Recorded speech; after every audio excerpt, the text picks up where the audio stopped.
This is Friday, October 22nd, 2021. I'm officially calling this meeting of the Sonoma County Advisory Redistricting Commission to order. Good afternoon, everyone. Welcome, commissioners, welcome staff, welcome public, and as always, thank you everyone for your continued commitment to this process. Joining us officially this afternoon is Commissioner Eric Koenigshofer from the 5th District. Welcome, Eric.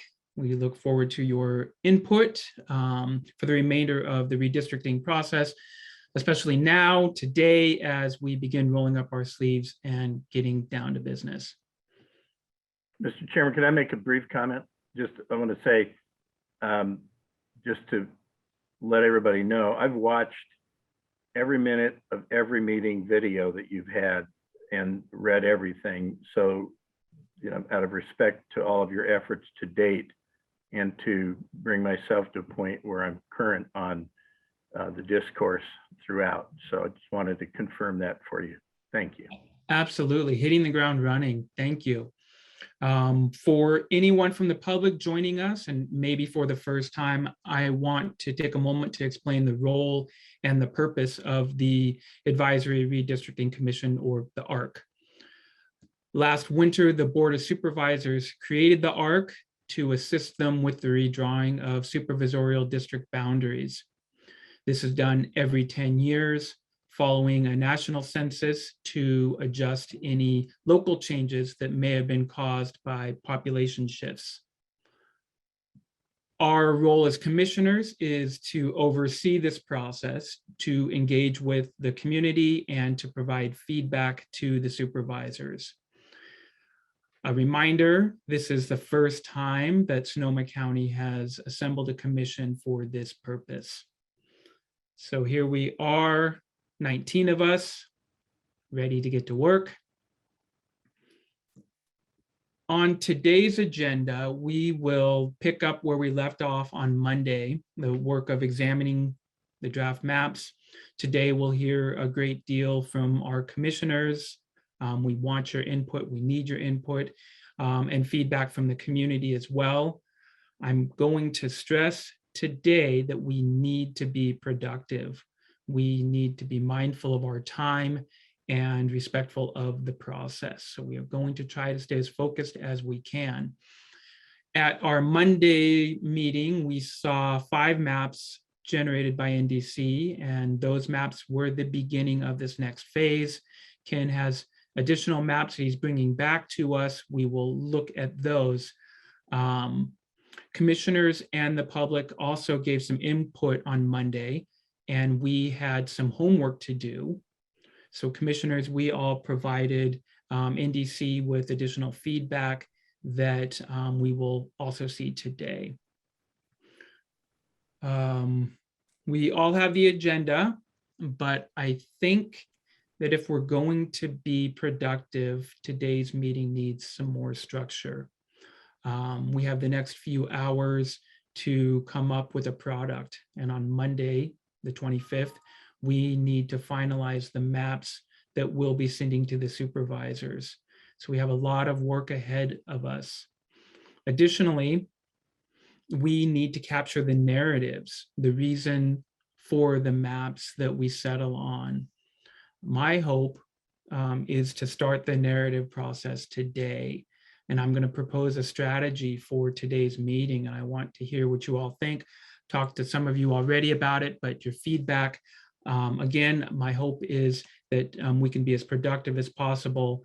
And so, I'm going to propose that we move forward today strategically. All of us commissioners, we've been gathering input from the communities that we represent. We've been working on maps. We've been meeting with people. We should by now have a pretty good sense of what the public would like to see in district boundaries.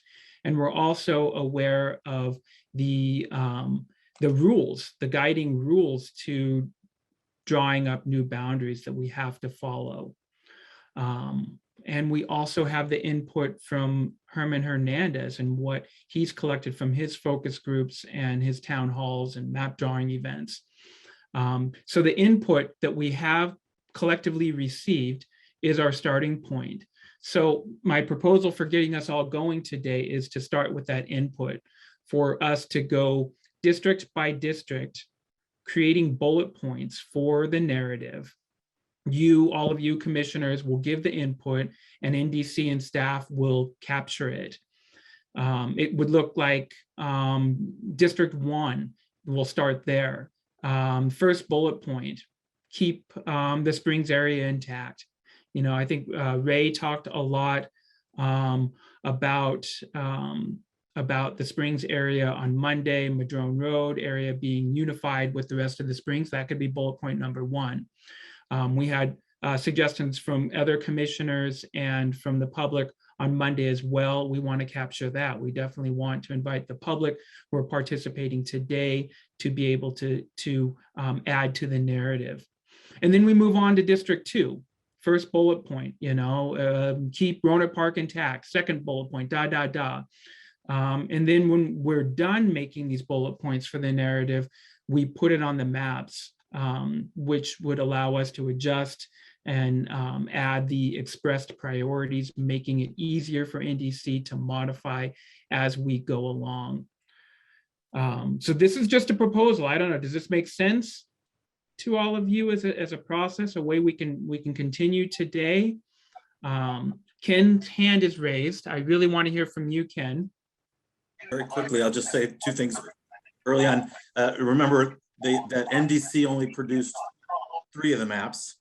The other 2 maps we looked at on Monday were public maps that we considered as well, Correct. Based on ones that were legitimate and follow the law and all that. The second thing I was to say, if you want to do it the way you want to do it, the question I was asked is, which map are you going to use when you talk about District 1 and District 2? The 2 that we have to present that we've developed from Monday until now tried to take a bunch of the feedback from the other maps and the meeting on Monday. And we have 2 different maps that have 1s and 2s in a little bit of different place.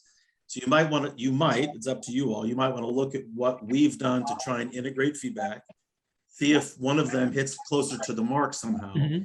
And then I agree with you, then do as you propose and figure out how you want to nip and tuck and pinch as best you can. We're trying to narrow and consolidate all the information. Yeah, and maybe Ken, we'll start with your 2 maps. I see Commissioner Acosta's hand up. Thank you. I like your idea in that it sounds like what we're trying to do is ensure that we are all in agreement with, for lack of a better phrase, what the themes are. In the last meeting, NDC presented a slide in their presentation that listed the themes. And I appreciate that. But what I do want to say is I think it's important that we back up a little bit and be sure that as a commission, we agree what the themes are.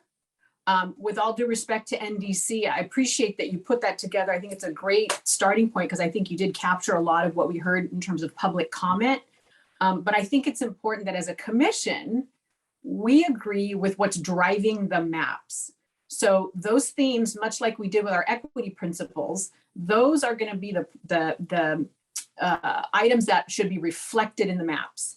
So that's one thing. The second thing is I would argue that not all themes are created equal. So the reality is that that there are, in trying to do all of these things at once, you are going to end up with the 5 to 7 maps that we've seen, which are very disruptive, which we heard a lot of comments last time about people a little taken aback by how dramatic the changes would be. So I had sent these comments in. What I would encourage is that we first think about what sort of options do we want to present to the board. I think it's important that we give the board distinct options on, and I've said this before, and I've heard this echoed by other commissioners, and I apologize for being so long-winded, but I think it's important to reiterate this point that we can argue and debate, you know, how the census came up with the numbers they came up with. Bottom line is there was very little population change. And so I think there's going to be some logic and argument from probably a good segment of the county where people are going to ask why we made such dramatic changes to boundaries when there was a 6,000 person population change. So I think there's an argument to be made for a map as an option that shows very little change, right? That could be one narrative. A second map, a second option could be we take that existing map and look at some of the priorities based on those themes that we want to incorporate. From my perspective, this is where we can really get to the equity issue, especially when we've seen public comment around Roseland and Moreland. We want to get those areas together, and there's been a desire to go into the 3rd district with a portion of Santa Rosa. So I think this is where we can then tinker around the edges and try to affect some of those important community That's it, exactly. Points. Thirdly, I think it's important to acknowledge that in order to put Roner Park in a single district, it's going to be very disruptive to the rest of the map. That's not I'm not putting any judgment on what that means, but I think it's important to be able to say, we have had people say this, and we hear it, we hear this every time redistricting comes up. People want to see Roner Park in a single district. I think we need to create an option for the board to see what that does to the map, and so that residents can see what that looks like if we do that. We have several options of maps that have been very Roner Park centric. Of those, I think we could pick one to be an option, a single option that represents that as an approach to be Roner Park centric. So we have a very distinct set of options in terms of trying to do those things and try to get as many of those themes and priorities from the community's perspective. And we can see what it does is you're going to have to swap some priorities for others. You want Roner Park in a single district, you're going to have to split the coast. That's for the board to decide what their priorities, which things they're willing to weight more heavily. So I think I think we have to think about what do we want to present to the board first, so that we have a very clear approach in terms of how drastic or conservative do we want these maps to look. And then we can start with, I'm very disappointed. I don't see a map that looks much like what we have. We've asked for that for 2 meetings. And maybe there's more. I only saw 201B and 203B as an option here, but I want to go back and say, I think we need to start with an approach of what kinds of options we want to present the board. And then from there, we can focus in on maps that reflect that, and that we have some agreement on these themes and how they're weighted. Right. There are some things on the themes that the NDC had presented that I would argue do not weigh as heavily for me as a priority as something like don't split the coast, underpopulating the districts 1 and 4. When you look at the projections for population growth in the other cities, I think would woefully underpopulate those 2 districts over time, because if we underpopulate now, the other areas are going to grow much faster than probably the 1st and the 4th. And so I think, while I'm not saying that we shouldn't consider that, I just want to make sure that as a commission, we're saying, what do we agree on about themes? And then within that, how can we prioritize those so that in every one of the maps that we come up with, from conservative to drastic, that those are reflected somewhere, so the board has very clear, distinct options so that they can weigh in on what are their priorities, and their voters and their residents have an opportunity to tell them what's most important to them. Thank you. No, I think very good points. And again, we need to be in agreement on these themes. So that's a really good, the starting point could be, as you suggest, we know we have 3 to 5 maps. We know that there's been some expressed desire to split the coast. That's one map. We have one map that gives us what a split coast looks like. We have a desire to keep Roseland intact. Okay, maybe that's the same. Maybe it looks the same as a split coast. Then we have, the Roseland, Moreland, Southwest Santa Rosa. Okay, that could be a map 2 or a map 3. We know Mark West wants to stay in District 4. How do we do that? I think that's a really a good part of the strategy. That we need to again be in agreement with what are the big, maybe the macro level inputs that give structure to these maps. I'm going to go to Cynthia for more input. Thank you. I definitely echo everything Commissioner Acosta just said. I'm really disappointed when we requested at the last meeting, looking at the current districts. And to me, that has to be a map. And I was hoping we'd get a map that showed what, if anything, needs to be tweaked on that map to make it conform to what is the regulations and requirements for redistricting. And I can't believe we still don't see it. And to me, that should be the starting point. You know, we shouldn't just be change for change's sake. There should be change for reasons and themes, as Commissioner Acosta said. So I'm extraordinarily disappointed we don't have that map today. And I just feel like that's where we should be starting. Thank you. Okay. And we'll move on to Commissioner Rumble. Thank you, Chair. I think a lot of us are in the same boat.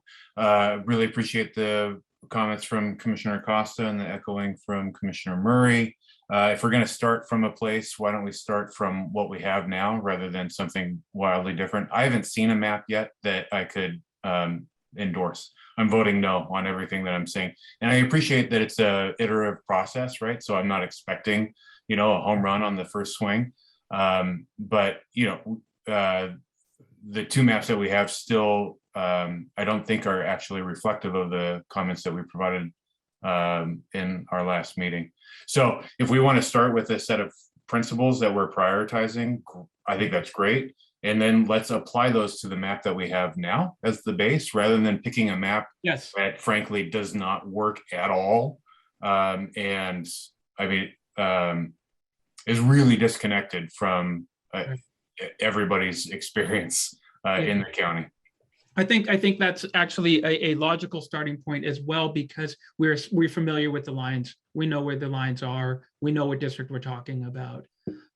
Commissioner Martini. I'm going to be brief in support of what Commissioner Rumble and Commissioner Murray are saying. Redistricting is about redistricting. So you can't redistrict without looking at the districts that you're starting with. We know what the principles are. They've been explained to us a number of times in terms of population balance. We have our own equity lens that we've got.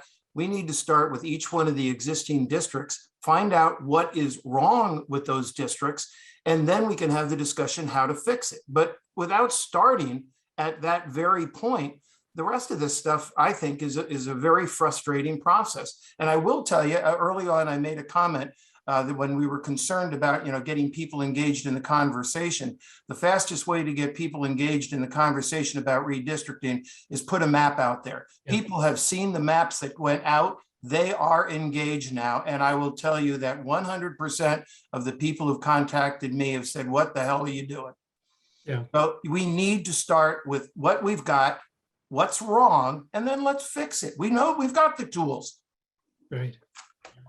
Okay. Other commissioners' input? I do want to see if there's anybody from the public who wants to voice up, and then we are going to have Ken show us the maps that they worked on this week, and then we'll go ahead and move into some type of process today. Commissioner Koenig-Schofer.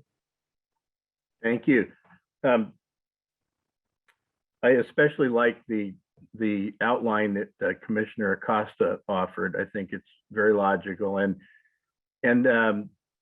you know, part of this process, and I saw it in watching the videos of your previous meetings, is the benefit of trying to, you know, find a path that brings all of this together. And, you know, one of the things that I find most regrettable about this has nothing to do with this commission or this county, and it's the fact that there is this perverse result of the Trump administration's messing around with the census process that puts us all behind the 8 ball in a timeline that is plainly stated darn near unworkable. And anything we can do to, you know, to start and move from what is familiar to see if we can reach a point where there's broad support by the commission, I think is the right way to go. I would not want us to start with maps that have already been that have triggered very strong negative reactions by many on the commission, because I don't think it does us any good to start out with the most contentious parts of the potential discussion than working out from what we have. So I would hope we could do that. And let me say that coming entirely from the unincorporated area and having looked at all of the comments that we received most recently, and one I want to just address straight up front, and I don't know who it was, but somebody commented that, you know, that there aren't any Latinx or people of color on the Board of Supervisors right now. I would remind us and everybody that might be watching that the 5th District elected a Latino supervisor in 2008 and re-elected him in 2012. So the one district in its current configuration that has performed to serve up a person of color on the Board of Supervisors is the 5th District. It's worth just mentioning that footnote. What I wanted to just say relative to being one of the people, and I don't know where everybody lives. I'm assuming, you know, some of you live in unincorporated, many of you live in cities. The whole way this discussion unfolds is the commission is talking about the cities and the configuration of the districts as relate to the cities, principally Santa Rosa and Rohnert Park. I come to it from a different point of view. City councils are the on the street, first order of business, local government jurisdiction for obviously people who live in the cities. For those of us that live in the unincorporated area, it's the Board of Supervisors. You know, law enforcement, zoning, development projects, potholes, all of those things. If you live in the city, you don't, you know, you go to the city government. We go to the county government. And when I look at this process, I start in the unincorporated area, working my way in to then figure out how to fit the cities into the scheme, as opposed to concentrating on what the cities, and then just letting the unincorporated area, where it's our primary government, take whatever the fallout is from trying to put the cities together in a way that I think isn't particularly first order of business, because the cities are represented by their councils first and foremost. So I look at it from the hinterlands looking inward toward the 101 corridor, not vice versa. But I like the suggestion that Commissioner Costa offered, and the idea Peter Rumble said, that we ought to start with the familiar and work from there. Thank you. Thank you, Commissioner. Can we see if there are folks in the public who want to weigh in at this time? As of this moment, I am seeing no hands raised and no comments coming through either. Okay. Now, how about we do this? We'll start with, before we get on to the next agenda item, we come to agreement of what we want to see on the maps as Commissioner Acosta proposed. We want to see a map that has that looks somewhat intact. We will start with existing districts, but we want to see a map that with little change. And then we want to see a map that splits the coast. We've heard from many folks. We want to see a map that doesn't split the coast. Okay, we've got multiple maps that we're going to be looking at. I've heard from folks about incorporating Roseland and Moreland into the 3rd district, Southwest Santa Rosa. We know we want to have a map that looks like that. We know we want to have options around Rohnert Park.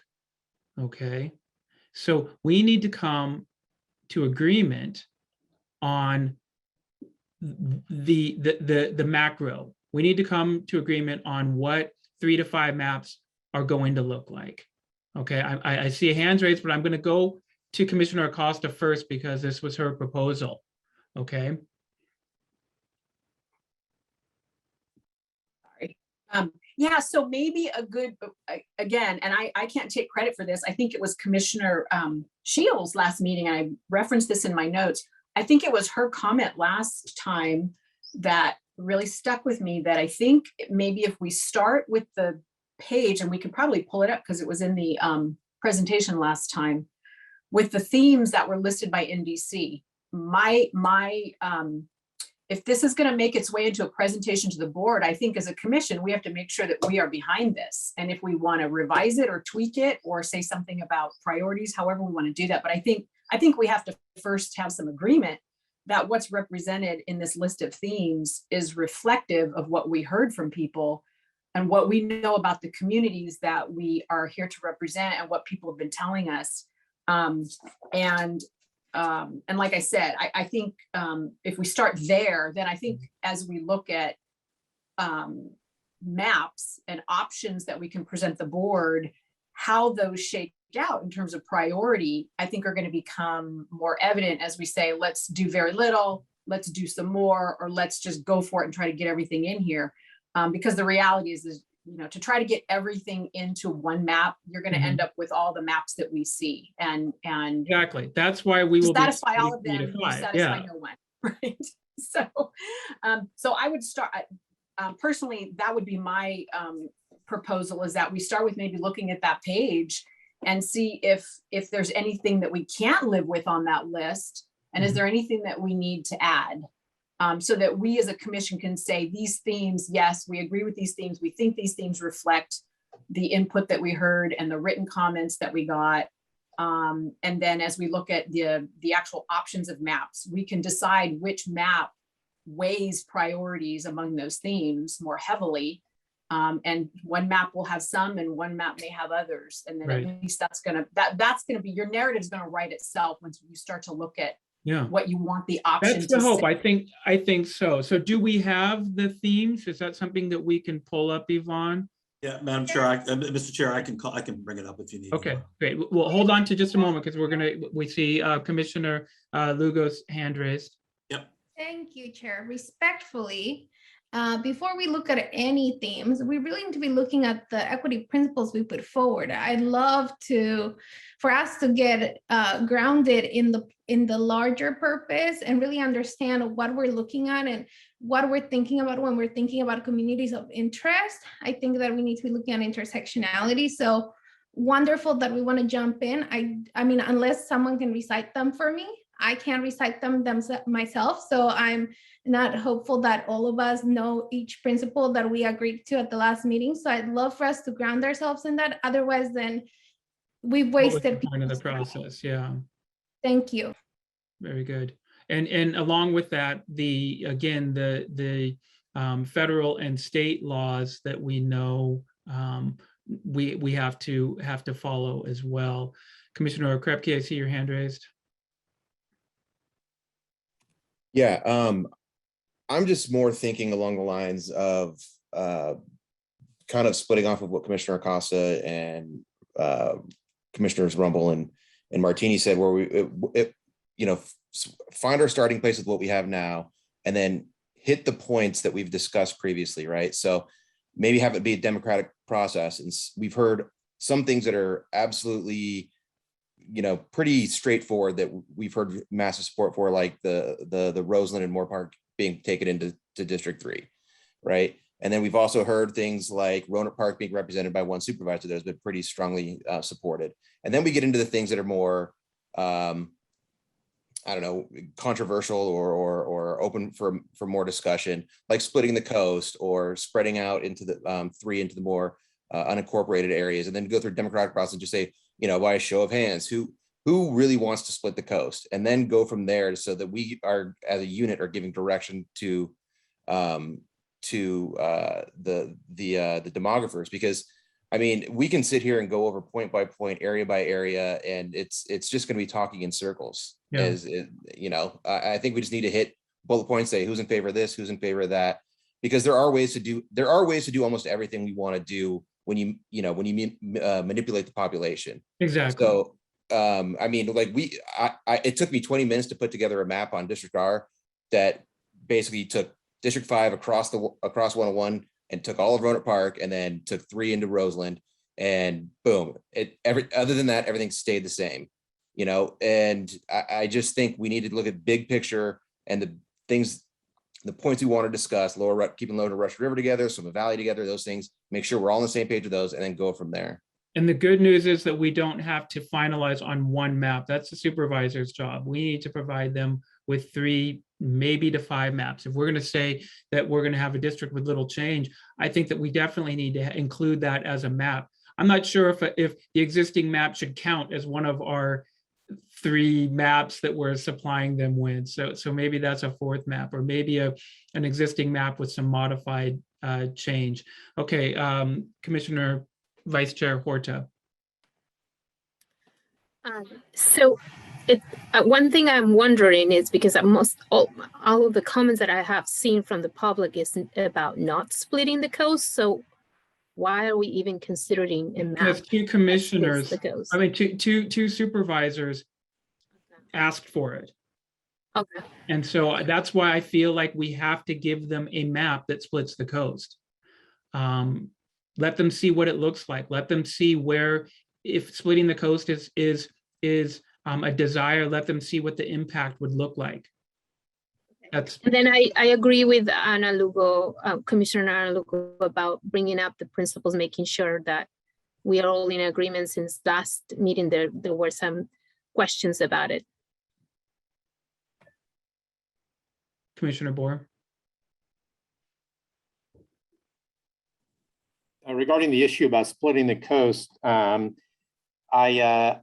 would encourage, as a commission, we feel free to operate within the best principles we have, including our equity principles, and determine what we would recommend to the commission or to the Board of Supervisors to adopt. And the reason why I'm saying that is when you look at the public comments, and by the way, I went through and I tallied, we have well more than 215 public comments documented. A number of those comments are focus groups. So there is certainly well more than 215 individuals that have provided input and guidance. Of that 215 count, over 150 expressed a strong desire to keep the coast unified. I know as a commission, we're going to wrestle with that question, but I think the commission would best serve the constituency as well as the supervisors are reflecting on public comment as well as logic and equity as we find our way through the questions ahead of us. I'm not married to bringing a map to the supervisors that split the coast. I have personal perspectives on that, and I don't want to color our discussion any further on that matter, but just want to point out that we should really rely on data and input from the public that we've collected through the process to date. Yeah, that's our job. Absolutely. Commissioner Weeks. Is it true that when the maps go to the Board of Supervisors, they could throw them all out and say, so if there is a strong desire by some of the supervisors to split the coast and we don't give them a map that's the coast, they could say, we don't want your maps, we want to split the coast. Okay, thank you. Commissioner Lange. To that point, I just want to caution us on centering, sorry, I have a really bad cold, the fragility and discomfort of what the maps that we got, and really center ourselves in the feedback that we received so that Chair Sheffield can move us through this process. We've now spent 37 minutes talking about all the things that have disrupted us, and we were asked to be productive in this meeting. To Commissioner Weeks' point, the supervisors can do as they need. So I think with that in mind, we should move forward with coming up with some tactical solutions and options to be presented. Thank you. Let's move forward, please. We have spent 30 minutes having conversation around structure. Ken, you were able to Pardon me, Chair Sheffield, if I could interrupt for just a moment. We did have a comment. Oh, yes. Public posted. Is that person on? I think I see the comment here. Would they rather we read it?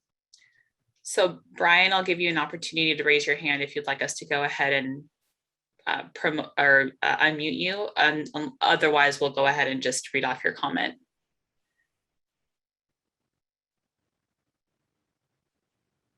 Okay, I'm not seeing a hand raised, so I'll go ahead and just read it real quick. Thank you, Emily. So he says, my name is Brian Brian Levitz and the Bodega Bay representative on the coast, MAC, and the current consultant maps are seemingly bizarre. They seem a very poor place to start rather than the existing map. Map 201 splits the Sonoma Valley and a logical community of interest. Map 202 has a huge, heavily rural District 4, which would be basically unworkable for representation. Map 203 also splits the Sonoma Valley, yet also uses the Russian River as a boundary, splitting the lower Russian River community. Thank you, Brian. Okay. So procedurally, looking at the agenda, our task is to receive public input on the focus maps for the supervisorial district. So we have focus maps that Ken has put together. We have also heard and expressed interest from the commissioners that, you know, many of us are not satisfied with the maps that are being submitted. I want to find a way to be respectful to the process and the agenda, that we take a look at these maps that NDC put together. Now, Ken also is able to pull up the themes from our last meeting, and we can jump right into that. But, you know, maybe we can real quickly have Ken show us the two maps, and then we'll start with a starting point. As expressed before, the logical starting point is the existing districts, and then we will take them point by point. Well, actually, no, let me step back. Then we will look at the existing districts. We will then identify what are the macro themes that we want to see in maps. Again, you know, we need to come to consensus on what these themes are going to be. What is our starting point? We want to have a map that incorporates Rosa and Moreland, everything that we decided. And we only have, you know, 3 to 5 choices right there. Okay, but we need to come into agreement. I don't want us to spend more than 15 minutes on coming up with those. I think we all kind of agree what they are anyways. We'll just put it out there and we'll capture those. And that will be our guide as we start then looking at things district by district and looking at the narrative themes that Ken has for us. Okay, we're going to move forward. Hold questions, please. Ken, you want to show us the maps real quick and then pull up the narrative? Well, it's up to you. Do you want to do themes first or the maps? The agenda. I heard two things. I heard, yeah, the agenda is first. looking at the maps. You know, the commissioners have given some feedback on the maps. Maybe these aren't quite the starting point that we want to have today, but the agenda and procedure says that we should see the maps. Maybe you can show them us. Maybe we'll get some ideas in 5 minutes. Sure. So let me share my screen and I'll show you in the PowerPoint the maps with a couple of bullet points for what we took from Monday to make it today. And then if you want to dig into those, we can do an overlay of existing these existing districts. So let me share and go to this. Let's see if this all works. Chair Sheffield? Yes, Commissioner Lugo. I requested that we look at our equity principles before. And we'll get to that, Commissioner. We will get to that. Okay, we will get to that. I actually think that fits perfectly with the macro themes that we're going to have, as well as the rules that and the laws. So I do want to include that. I respectfully do. I just want to get us through a look at these maps, and then we'll go ahead and launch right into our parameters. How about that? Okay. Or the chair. So what you're looking at right now is 201B. So that took 201 last time, and you'll see the dotted lines in the map is the existing districts. This one, as you can see on the 4 points on the left, Fetters and Boise Hot Springs, Glen Helen and below in D1. That was very clear at last meeting. So D1 has that whole community. Roseland is moved into one district, which is D3. Doesn't spread we can only do so much with incorporated and unincorporated based on the need to population balance. So we did as much as we can, but we heard that needed to be looked at. And this puts Pengrove and Petaluma in the same district in D5. That's 201B, and you can see the existing district, which is all on the west and the coast, starts to split a little bit with 2, 4, and 5 and 3, sorry. 5 changes by coming down a little bit, right? 1 is all the way on the east. So you can see where there are changes, and we're trying to change within the Fair Maps Act and the need to population balance. I'm happy to stop here or look at 203B. You tell me, Mr. Chair, what would you like to do? Let's move on to 203B, please. Okay, so 203B had a little bit more adjustment, but this is the one that has, you can see here, wait on this one. Well, let's just keep going. So you have area below the 116 is in D2. Keep Mark West and Santa Rosa and Roseland, you probably can't see that, but that's whole. Roseland to stay with Santa Rosa, that's already in 203, so we left it in large part. Again, there are issues of population balance that just make it difficult to force things. Forestville and Guerneville shift to D1. You have to shift D1, 2, 4, and 5, but they're in one district, right? Keep the Coast as one district. If we changed that from here, we would basically be going back to map 201. Okay, and then Santa Rosa to include West Santa Rosa, Roseland again, as much as possible. And to the degree we can with unincorporated and incorporated, we did as best we can. Okay. This map does not take into account the comment last week, or Monday rather, that everything from Glen down, sort of the District 1 and 2, right, doesn't. It still splits that area. And that was, I remember I forget which commissioner, but said it was a very significant point. But we wanted to give you 2 different looks at stuff. Thank you, Ken. Yep. And at this point, you just tell me I'm going to go on mute.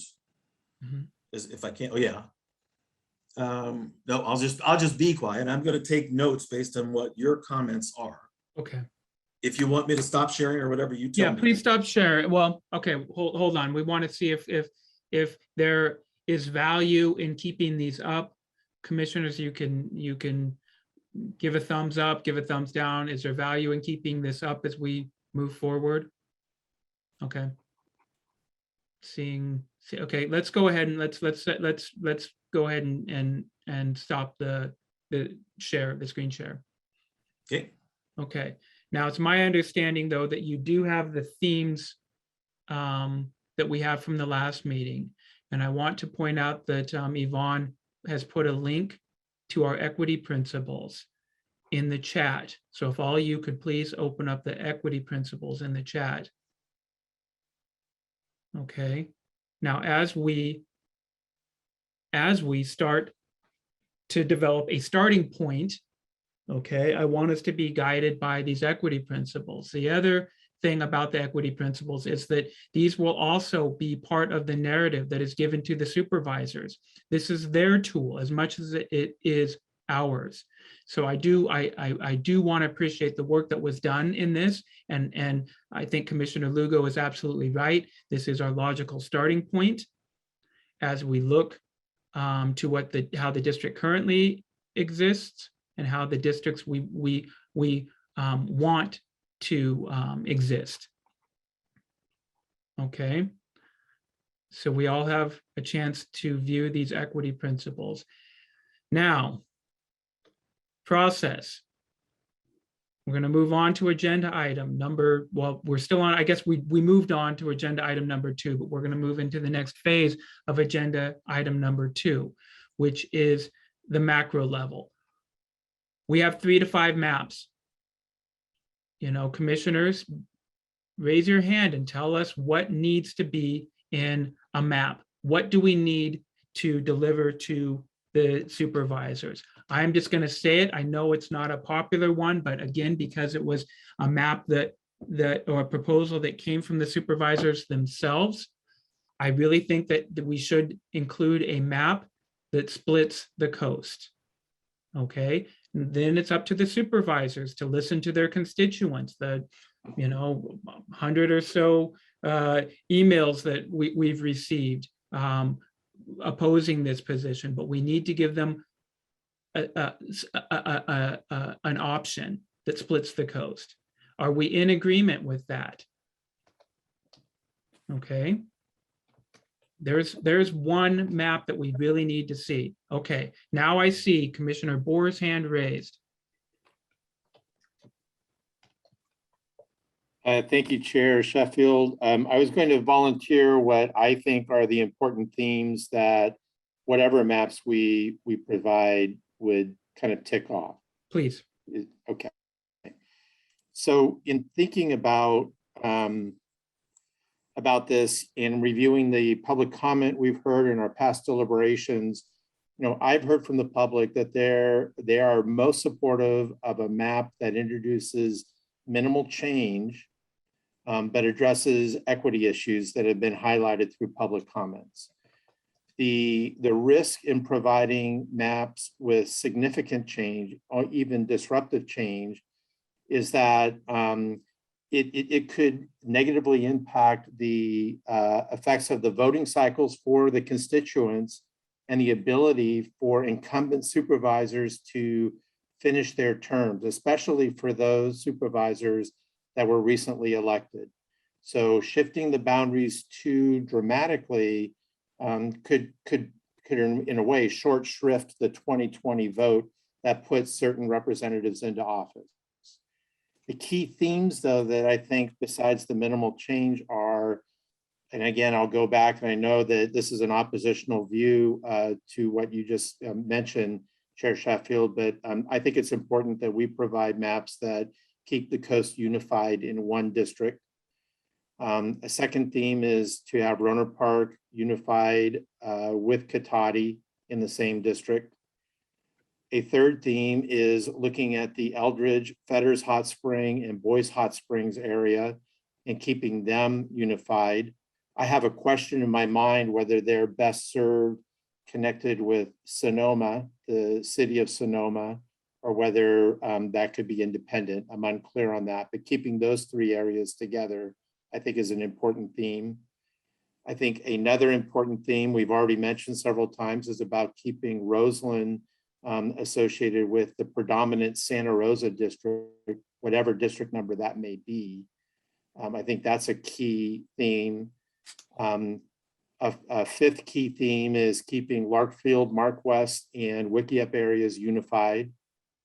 I think a sixth key theme is aligning the Russian River communities to stay together, and specifically, that's the Forestville, Guerneville, Monte Rio areas. And I think a last theme that I noted that I didn't really see a lot of public comments around is trying to improve Sonoma Valley representation and voice as a whole. And that might relate back to the Springs area and whether connecting the Springs area with Sonoma City is appropriate or not.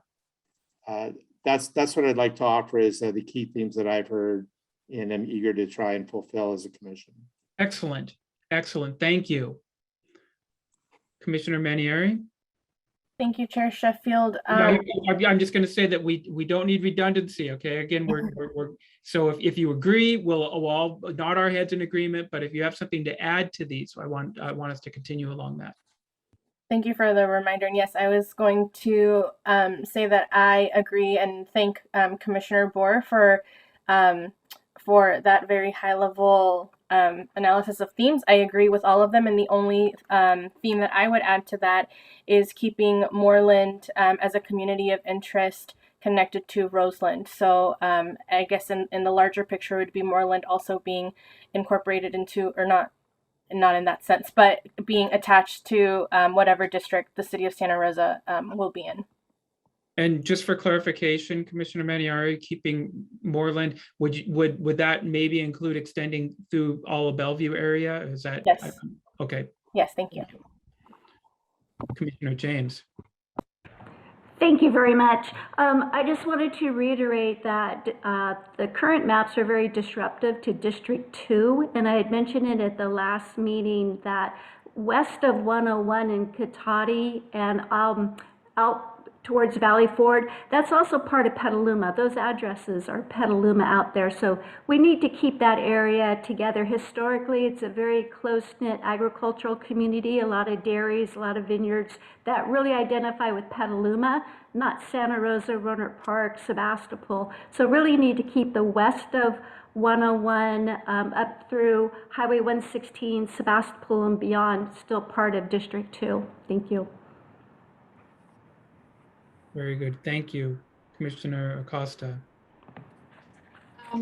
I just want to support everything that was said by Commissioner Bohr. The only two things, he hit everything on my list.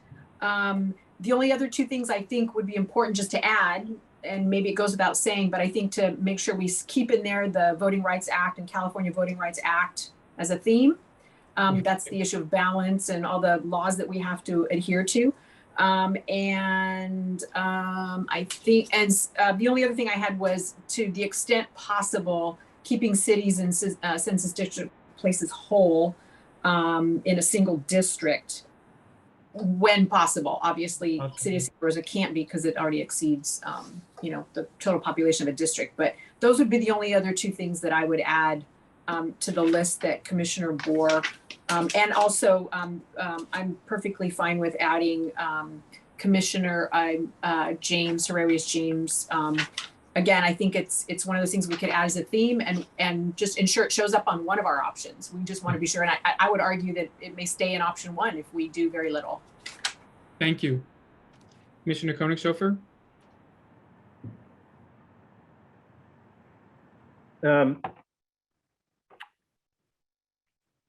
So looking at the two maps that the consultant just put up, I would push back on his conclusion that those maps are respectful to the criteria that is applied.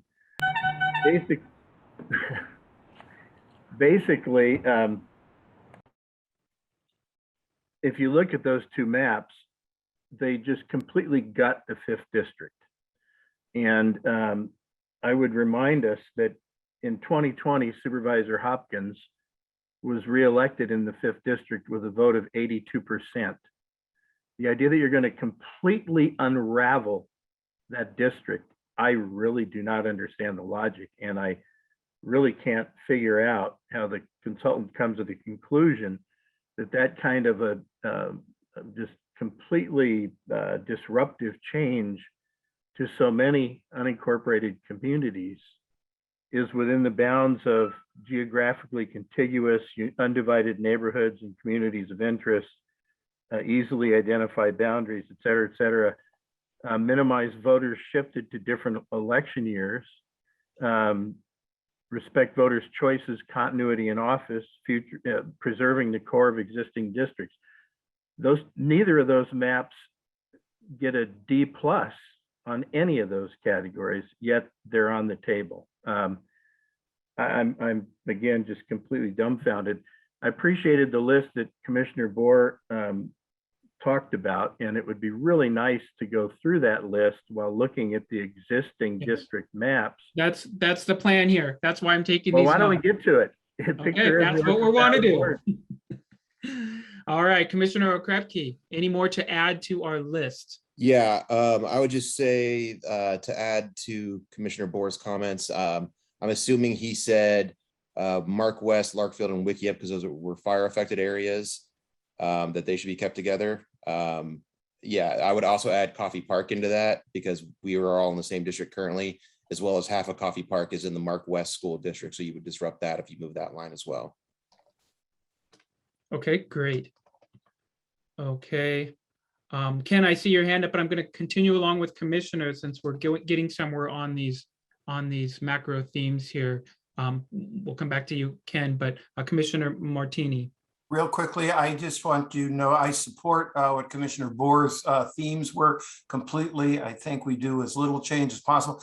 A slight nuance, the way I heard him say it is to keep Roseland in the 3rd district. This actually Roseland. move the Roseland into the 3rd district. It's currently in the 5th. That's a change. Yeah. And I am supportive of the change. Okay, great, thank you. Commissioner Murray? I just wanted to emphasize that when we keep talking about the Santa Rosa district, it's too big for it to be one district. Right. And so it's going to have to be divvied up. So I think that could be an area where we show some options because we're forced to divide it because of its sheer size. We cannot keep it wholly intact. So I just wanted that to be in one of our themes, a recognition that it's mathematically impossible to keep Santa Rosa as one district. Great. Okay. Now, before I go on to you, Ken, I'm just going to read back a lot of what I have captured here. Start with existing districts, a map with little change, one map that would split the coast to give the supervisors an option, that a map that incorporates Roseland, Moreland, Southwest, a map with themes that we want to incorporate Roseland, Southwest, options around Roanoke Park.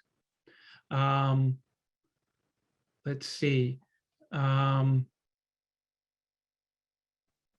map, Mark West, Wiki Up Coffee Park, the fire area together. A map with the river community staying whole. Keeping Sonoma Valley whole. West of 101 and Cotati being more aligned with the southern Sonoma district, District 2. That we do have options because of the size of the city of Santa Rosa, that's where our adjustments will be. Commissioner Murray, your hand is raised.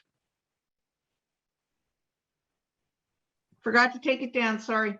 Okay, Commissioner Acosta.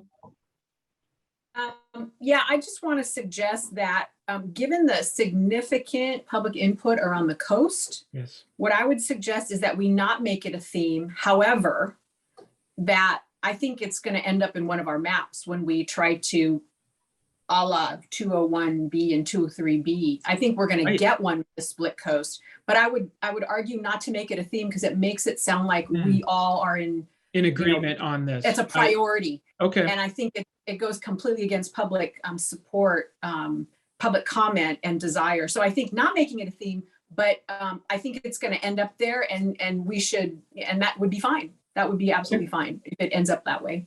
Yeah, I think we're all in agreement there. Commissioner Rumble. Thank you. I just wanted to state it might be a little bit obvious from the more granular examples that we're giving, like communities that might identify with a Petaluma address, et cetera. But I think we ought to really keep as a theme something that, again, seems pretty obvious to me, that communities should at least have some kind of semblance or affinity amongst each other within a district, right? Where, for example, Sea Ranch and Cloverdale Sea Ranch and Cloverdale don't have a whole bunch in common. And so having them in a district doesn't really make sense. So communities that have affinity toward each other, and then also some kind of geographic sanity where if I were to drive from Cloverdale to Sea Ranch, for example, I'm probably going through an entire other county to get there within a span of 6 hours. Right. So the logic, I hear you. Just some basic geographic logic would be a nice principle to have, or a theme to have. Thank you, Commissioner. Commissioner Acosta. I'm sorry, I keep, hijacking the conversation. That's just to point out the reason I suggested that we put Voting Rights Act and California vote criteria, because it sort of encompasses those things. It addresses compactness, contiguity, all of those things. So it's sort of in the rules and goals of redistricting anyway, without us having to have a list of 50 themes. It sort of goes.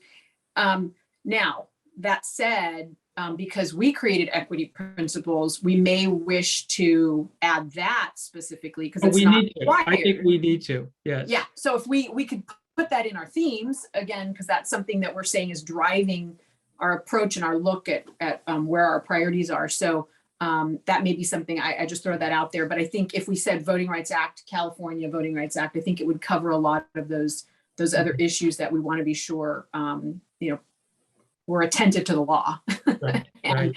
and those things. Okay. And Commissioner Lugo?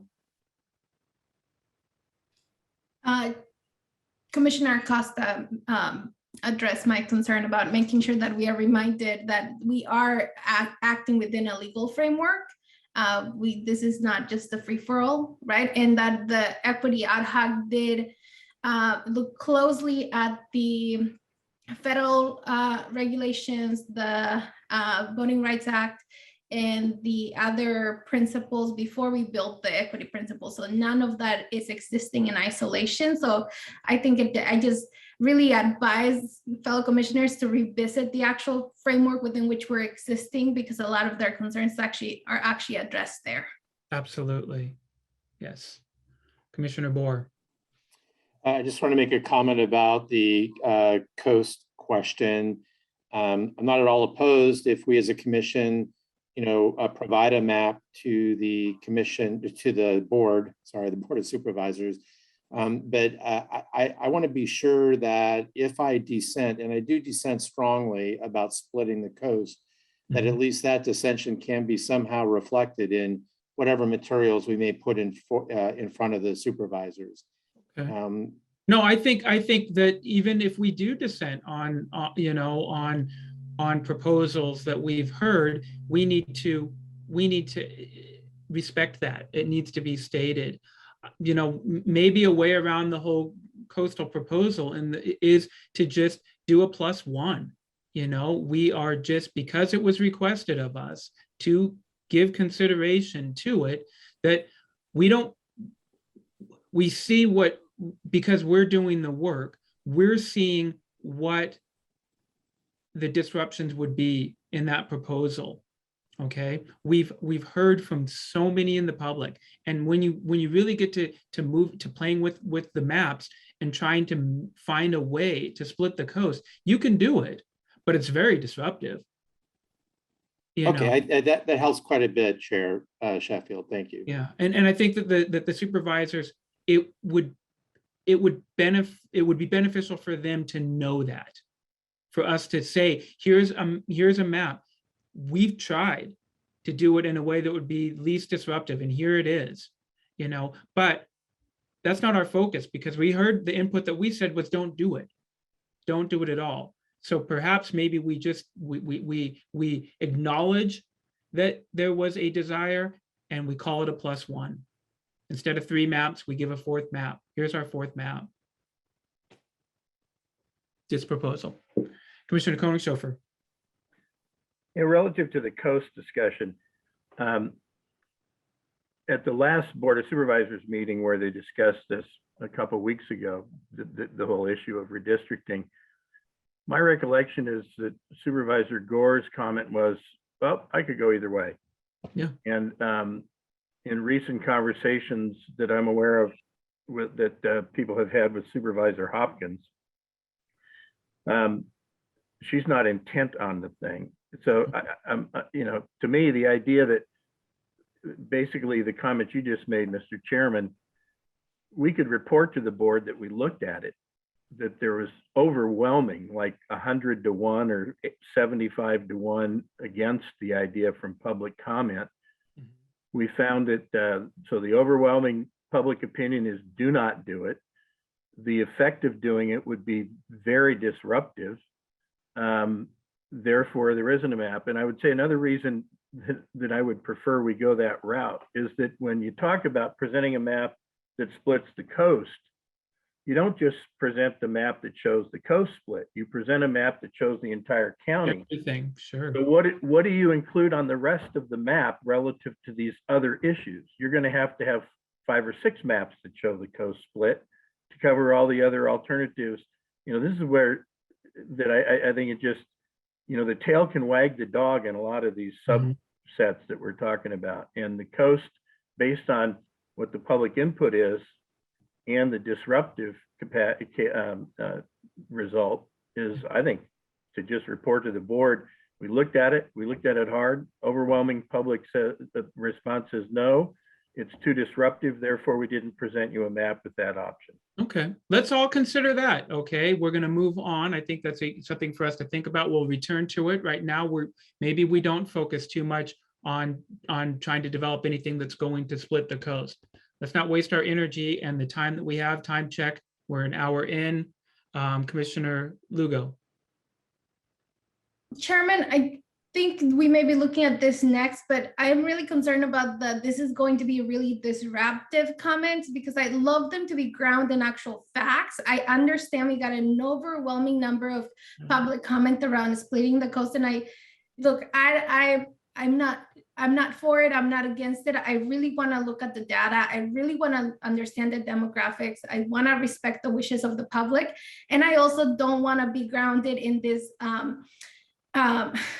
false crisis of it's disruptive if we don't actually know if it's disruptive. So and it's really hard. I mean, I'm saddened that we don't have real maps to look at that are serious for our consideration because we could get granular on some of these matters, and we could actually look at the equity principles, look at what communities of interest. I think that's where, this is really unfortunate that we didn't have the right process, because we could actually by now be really clear on what communities of interest we're placing priority on. And so we don't have that. And so we keep swimming around these waters of disruptiveness, or do we do this, do we not? Because we don't actually collectively have an understanding of what communities of interest we're looking and prioritizing. And the closest we got were equity principles that I would hope we continue to revisit.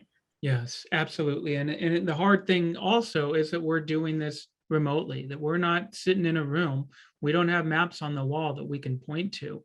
I want to get us to a point in the next few minutes where Ken's going to open up a map. I hope we can look at the current district, and we then will take it piece by piece. I'll get to you in just a moment, Commissioner Willett. We will take it piece by piece, and we will look at these priorities that we just identified, that we will look at the values that the guiding principles that we came up with as well. We need to start getting down to business here. Commissioner Willett. Yeah, I'm in full support of I'm sorry, I've lost you, Commissioner Boer's comments.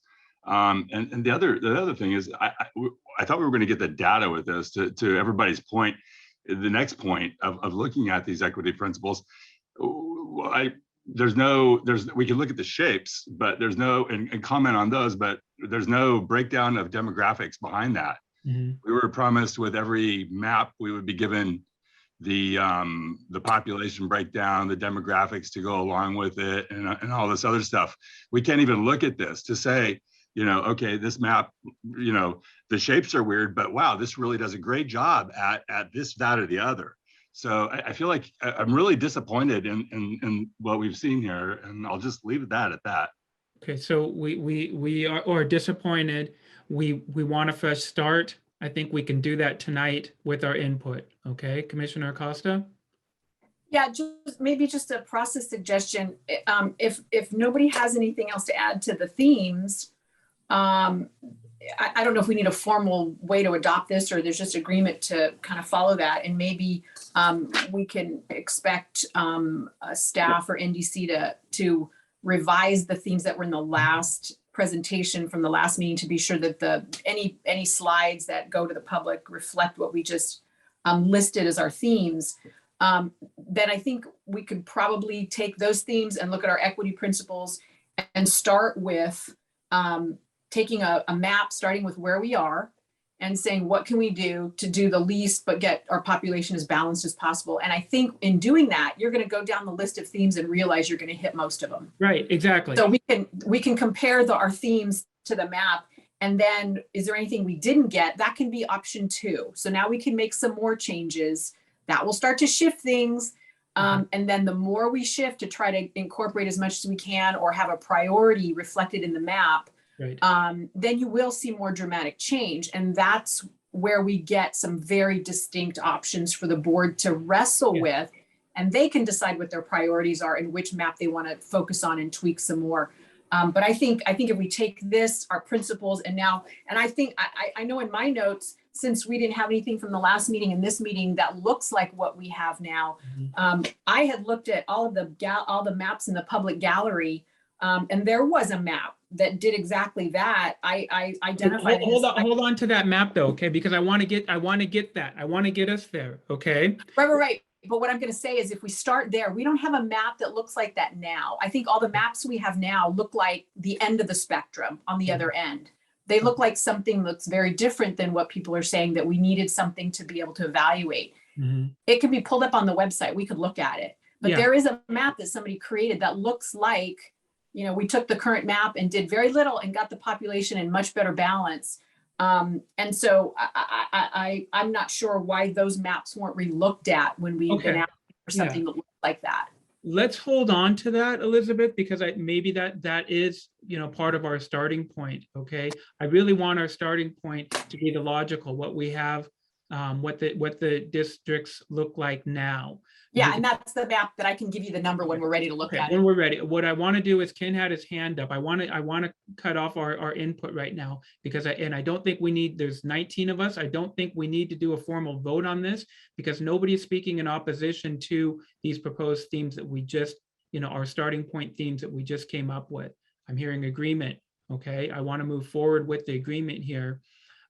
Ken, I know you've been waiting to speak to process. I want to go back to you. Thank you. I think what you're also hearing from us is that, is it possible that we can start with a blank slate tonight and we can put in these input and in real time, we can sketch out some of these themes into maps. If you're wanting to draw maps real time with 19 people or with the commission, I would suggest that that's not the best way to do it. And by the way, I am not that person that you want to do that. We'd have to have a separate session. But I would say to you, this process is designed to try and get there through the commission with all the input you're talking about. And the one thing I did want to mention is Commissioner Acosta, you and Commissioner Lugo brought up the Federal Voting Rights Act and the California Voting Rights Act. And those cannot be afterthoughts. They have to be foundational. Those are the laws. And so what we end up doing in a lot of these situations is we draw these beautiful maps that everybody wants, and then you have to go population balance. And the only place to get population is where the population is. And so it kind of tilts things a little bit. So it's not easy, and I'm not complaining. I'm just letting you know that what you're mentioning there is spot on, but you have to do it with those things fundamentally in mind. The second thing I want to mention is this notion of if we draw maps, you would undo an election because people would then be out of their district. What we traditionally try and do, we do it, I think we can, is to make sure that the election then cycle does not take somebody out of a district before they're up for re-election. It could take them out of where they might live in a different district, but if they have been voted on to stay there for 4 years, you try and do their cycle so that they stay on the board for 4 years, and then they have to decide if they're going to run in the new seat. That's the way I forget which commissioner brought that up, but I wanted to mention it. So we'll do as much as you want. I can show you, Commissioner Willett. I don't have the demographic stuff, but I would note on Monday, the entire conversation was about all these communities of interest, and it was geography, and it was cities, and it was all this, but the equity principles and the demographics were not in that conversation. Now, I know how serious they are. Commissioner Lugo, we spent 40 minutes, to your point, and you agreed on them. All I'm saying is, if you want them, let us go. I can go to the map. I can show you where all the different maps look, current, 201, 201B, 203B. We can talk about it. I can go back and get the demographic stuff, all the data to the certain top 3, 4, 5 maps that you want.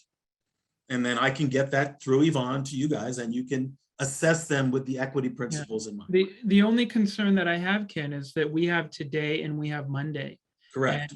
And, I'm comfortable, if we can share my screen, I am comfortable using District R to give us a visual. to capture these things tonight. Okay, I've just pulled it up. I've just sort of highlighted the current districts as they stand.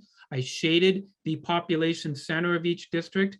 And then with your input, with commissioners' input, we can move forward. We need to have something today. I just don't feel like we can give you the bullet points and then come back on Monday and look at a whole new set of maps if we're not capturing everything that we have talked about so far. That's fair. Does that make sense? Yep. Okay, Absolutely. Commissioner Acosta? There was a map in the public gallery that's doing exactly that. So we don't have to start over. I've done this, drawing maps in a live room with The a only, group of people.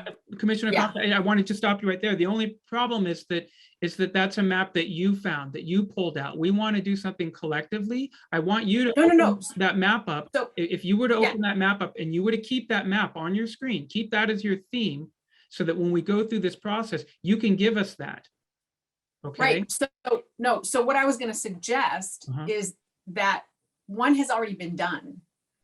That looks exactly like what we had described of taking the current supervisorial districts and just rebalance and just try to balance the population. It's been done. Yeah. So what I was going to propose is, if it's possible to just go to the website, I can give you the ID number and just somebody share the screen so people can see that it's been done. It's been done. So we have an example of a map. Can you where put somebody- that map number in the chat? Oh, geez, I can try, but I can tell you what it is. It's 51162. It was also in my notes that I sent to Yvonne to disseminate when I talk about alternative maps. It's 51162. There is 438 unassigned population, but I don't think that would probably be too hard to do. It's probably just a few blocks that were missed. If you don't zoom in tight enough, you don't see them. But it was in the public gallery. Somebody submitted this. And so that might be one that we could just ask NDC to say, take this, give us all of the demographic data so we can dig into some of those other issues that will help us with the equity question and see if we can't make that, a viable map that we could put forward. But it's been done. Somebody did one. It's 5:20 now. I'm going to be short with all you commissioners because we really need to do some action here. Okay. As I said before, we can share my screen. We can try to capture this because we need to have something that we're all looking at and that we're agreeing that we're headed in that right direction this evening. And we're not there yet. Okay. And Chair Sheffield, if I could just interrupt you for just a moment, we do have a buildup of some public comments. And raised hands. So I just want to draw that to your attention whenever you'd like to address those. Okay, let's get to the commissioner's hands raised and then we'll go right to public comment. Commissioner Koenig-Schofer. I think that because Commissioner Costa has a lot of experience with this stuff professionally, I think that it would be a great starting point, either the current districts or the map that Commissioner Costa references that have modest change to those. So we can then actually get something that's up there that's pictured. And just to that point, relative to the I would like just a yes or no answer from Mr. Chalkins, just to confirm that the existing boundaries satisfy the law, state and federal, as they are. They don't. They don't. We've been told many times that they did. When did they not? They're based on the California Voting Rights Act. My understanding is they don't. You have to reassess them based on the California Voting Rights Act, based on compactness and contiguous. I can go back and maybe I don't know, Yvonne, or is council on the call at all? They are not. They are not. It might be worth consulting with council about what are the requirements of what you need to do right now. And when did you provide the list of those areas of non-compliance to the commission? Commissioner, I've been integrated into this. I'd have to get to the person from NDC who is right now on bereavement leave. I'd have to talk to her and find out exactly how they went through the process. Commissioner, the chair, I don't know, remember, Ed, if you know when, or Yvonne, when that was done up at the beginning? So I think what Commissioner Koenig-Schofer is referring to is the last presentation at the Board of Supervisors, the last public meeting where I think it was mentioned that the districts with the new census data are generally balanced in terms of population. That was the one thing that I recall that was kind of consistent with. That's my recollection. In terms of population, in terms of the Yes, just the numbers, that's it. The number, population balance, yes. That's the Federal Voting Rights Act. That has to be equal, one person, one vote. But there are a host of other things based on the California Voting Rights Act, the Fair Maps Act, that require a whole different set, which is what Commissioner Acosta was getting at. Well, that require different things. That's fine. And I, as a lawyer, I appreciate that. If it has, I would think that that being the case, there would have been an inventory of specific points where the current maps were out of compliance that would be extremely helpful to targeting the discussion, even at this late date. And if somebody did generate that earlier, I haven't found it, and I'd be very, very happy to find that kind of hard, necessary legal format was presented to us so that we know what we're doing. I can certainly take that back and see if we can get that quickly and specifically. We can still do this and give Ken a product tonight, and he can make sure by Monday, if we fit, how we make it fit within the legal parameters. That's what we need to do.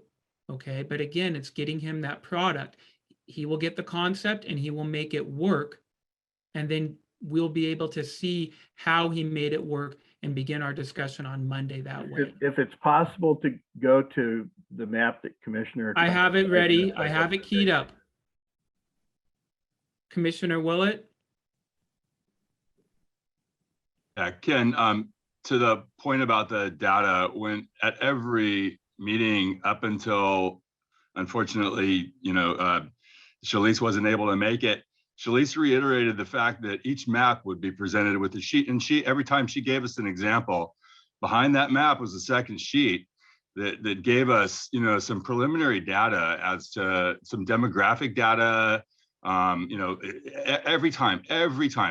I could encourage you to go back and look at our old videos. It may be a little late now, but that might have been helpful in the continuity. Thank you. I apologize for the lack of continuity. Okay, I want to see if I can share screen. I don't know if I have that capability right now. I'm not the administrator here. Chair, I'll go ahead and make you a co-host so you can share your screen. Great, thank you.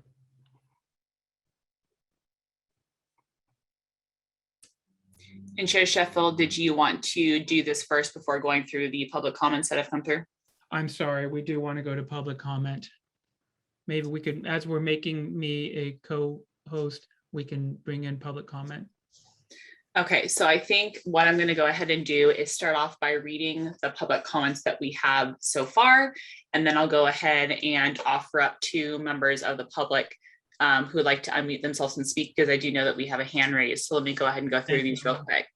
So we have Mike Nichols. Public 104 bifurcates the Cazadero Community Service District into 2 supervisorial districts, which will be extremely unwieldy. Cazadero is linked economically to the lower Russian River. Thank you. All right, so that's that one. Laura Morgan is asking, who are the 2 supervisors who asked for maps splitting the coast? And then an anonymous attendee, is it legal for this commission to factor in where incumbents live or the election cycle of an incumbent when drawing lines? I know at the state level, the Redistricting Commission is not allowed to look at incumbents. This in reaction to Commissioner Boer's comments. Next up, Laura Morgan. What is the public to do if supervisors disregard their constituents' clearly expressed preference? Residents of District 5 adamantly oppose splitting the coast. Then we have Todd Board. My name is Todd Board. I live in Kenwood, District 1. My overarching comment is that it's unwise administratively, ecologically, and even hydrologically to consider splitting Sonoma Creek watershed and the GSP basin it contains across multiple districts. Some proposed maps have a similar concern regarding the Petaluma Basin. The resourcing and citizen engagement requirements ongoing in the GSP process will be significant enough. I'm concerned about creating confusion and conflicts in the GSP process, potentially among many in a portion of a reworked district that have little or no history with or investment in the watershed basin or GSP process. Separately, in support of fellow citizens in the current 5th district, it would make no sense to use the Russian River as a district boundary. I don't see specific ways that this would conflict with the other valid key themes or principles that commissioners have highlighted. Thanks, that is my comment. And then we have Brian Levitz asking what was that map number that was just presented. So I think when that screen is shared, they can go ahead and see that. And then we have a comment from an anonymous attendee. In accordance with federal and state law, the commission and board must draw district lines pursuant to the following criteria, which are listed in order of priority. Federal law, equal population based on total population of residents as determined by the most recent federal decennial census and adjusted by the state to reassign incarcerated persons to the last known place of residence. Federal Voting Rights Act, no racial gerrymandering. California law, geographically contiguous areas that meet only at the points of adjoining corners are not contiguous. Areas that are separated by water and not connected by a bridge, tunnel, or ferry service are not contiguous. Geographic integrity of any neighborhood or community of interest shall be respected in a manner that minimizes its division. Geographic integrity of a city or census designated place shall be respected in a manner that minimizes its division. Easily identified boundaries that follow natural or artificial barriers such as rivers, highways, rail lines, etc. And so at this point, that is all the typed comments that we've seen. And so I see that we still have Mike Nichols' hand raised, so we'll go ahead and unmute Mike. And Mike, you should be able to speak now. Thank you very much. The hand was raised in error.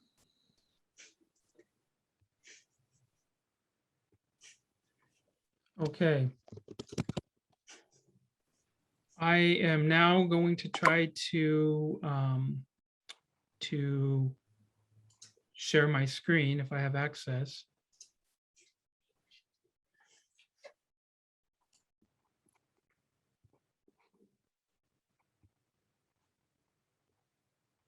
Okay, let's see if this works here.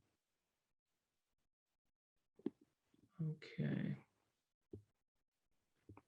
Okay, so Commissioner Acosta, I have the map.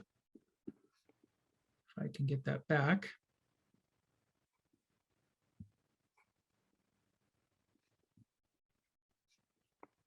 Technology.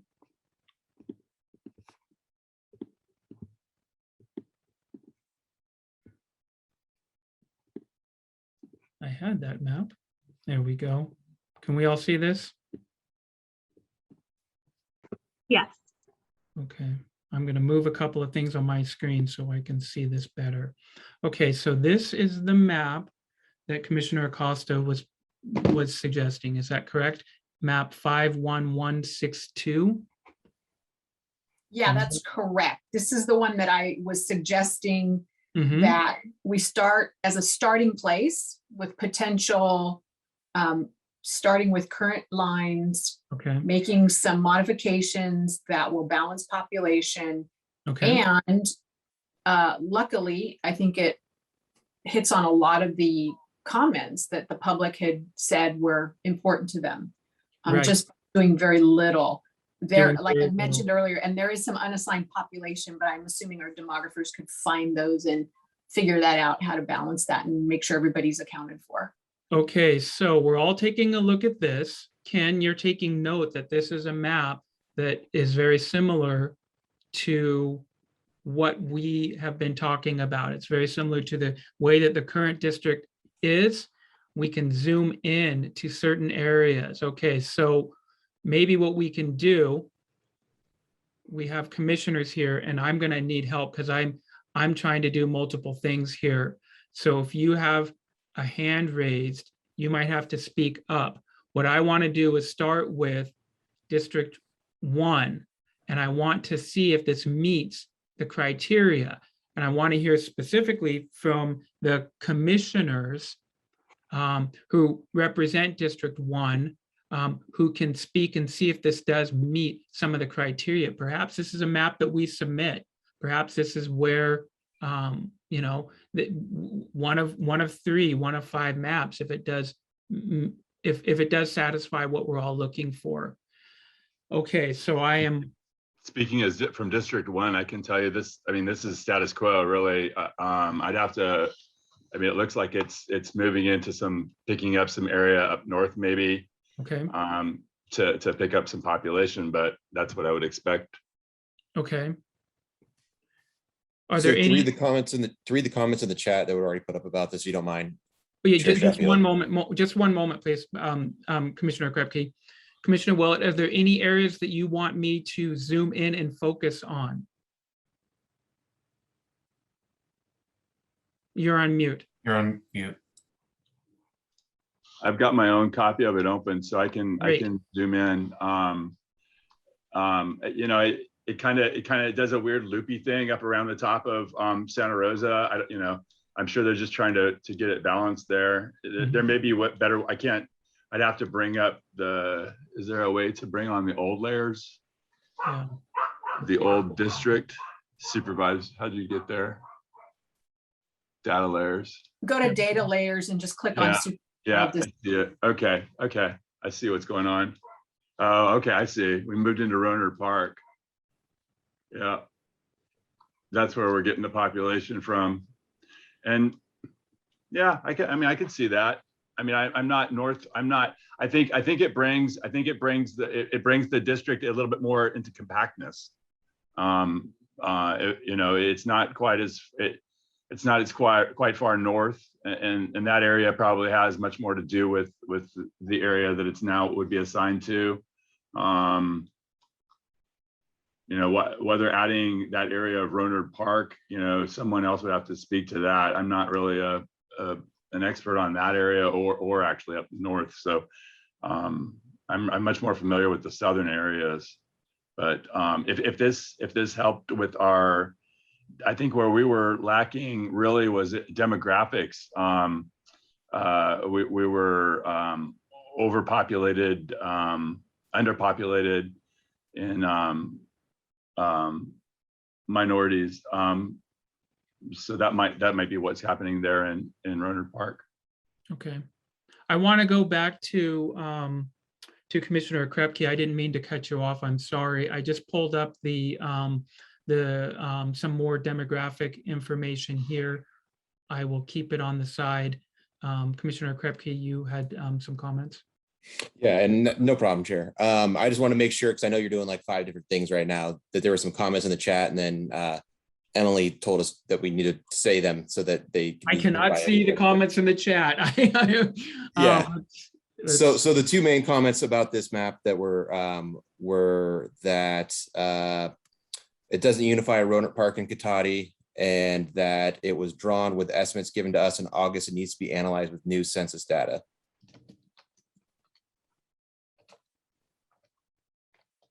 Okay, does not unify Roanoke Park and Cotati.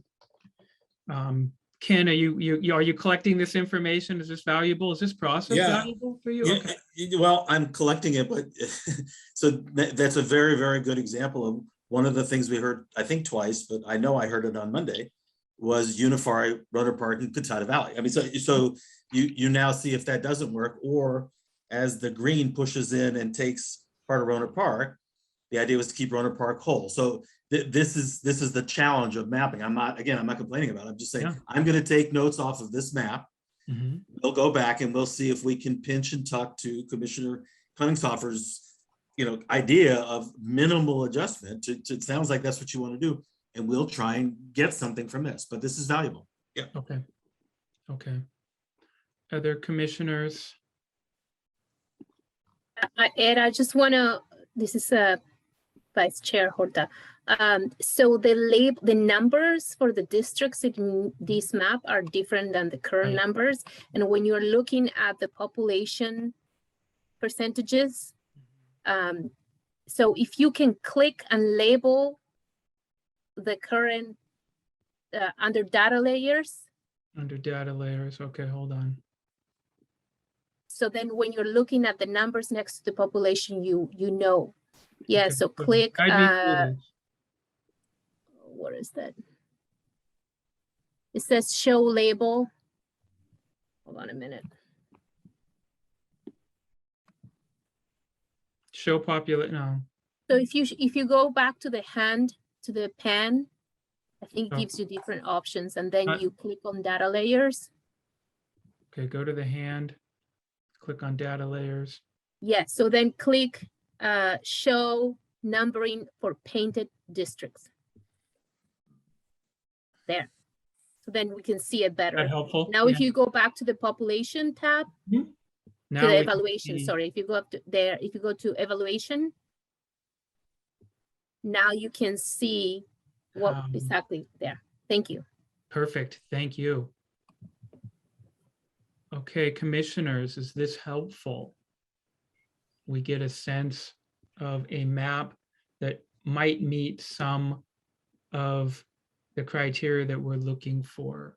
Okay. Chair Sheffield, this is Commissioner Costa. Could I just add, I just want to respond to our consultant. The reason I suggested this map was because there was a lot of discussion about a map that showed very little difference. If there's little change, that means Rohnert Park will not be in one district. That's how it is now. So I don't think the goal here is to take this map and get Rohnert Park in a district. It will end up looking like 201B or 203B. The point here was to have a map with very little change, right, other than to balance population. So I don't think the goal here, at least my intention in sharing this map when I was looking at the idea of something with very little change, the goal here wasn't to try to hit everything in the themes that we discussed. It was to do little change. Correct. But No, do the best we can with balanced population. Commissioner's spot on. I hear it, and Great. I think I understand exactly what this is, and I understand the efforts you're going through. It makes perfect sense. Given what you just talked about for an hour, this makes perfect sense. I'm happy to watch it. And I think I would just suggest, I would propose that this be one map that with current data and taking into account those unassigned population.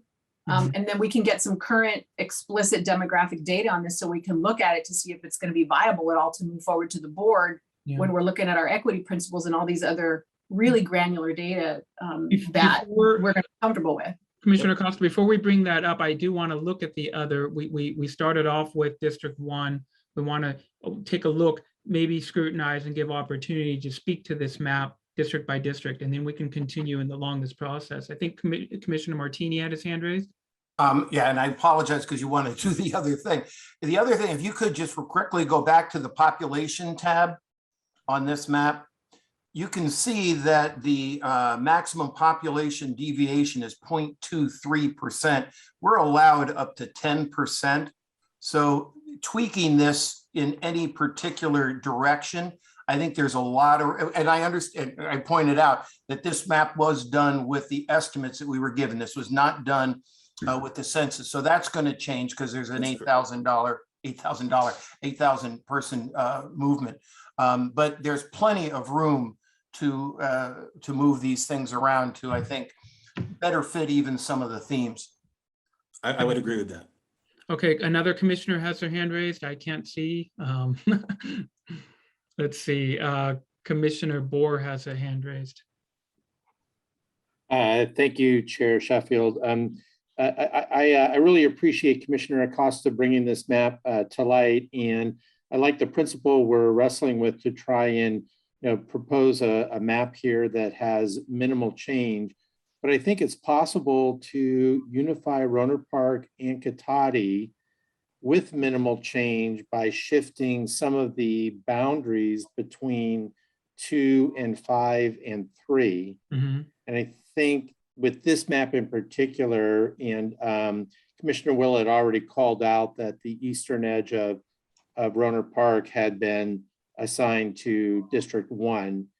represented as District 4 with the color green in this map.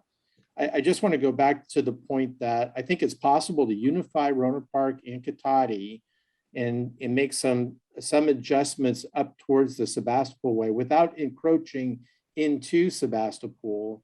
Yeah. To, in a large way, preserve the alignment for the districts, but achieve our goal of unifying Rohnert Park and Cotati. Yeah, okay, we'll look at that next. I think that's a really good proposal. We can find a way to unify again, Cotati, Rohnert Park. Mr. Chair, just quickly, that's a good example of something that you can look at. I suspect with the new numbers and that kind of stuff, that's where population is key. Because the reason you go to Rohnert Park is to go get people sometimes. Right. And that's a challenge. Okay. But I'll look at it. I've noted it. Okay. And Commissioner Lugo, I believe you had a hand up. Yes, Chair. I don't know if it's appropriate right now to point out if you can zoom in on the Roseland area. Yeah. Whichever district that's going to land in, if you look at where they have kind of broken it right now at Bellevue Avenue, that then takes away Moreland, which is such a big part of that community. So those boundaries, and I know, you know, probably NDC doesn't know the community in the way it is when we get at that level of granular information, but I do believe we want to be careful not to cut it off at Bellevue Avenue and go further south and further west, which will then probably, I mean, I'm not going to try and balance population.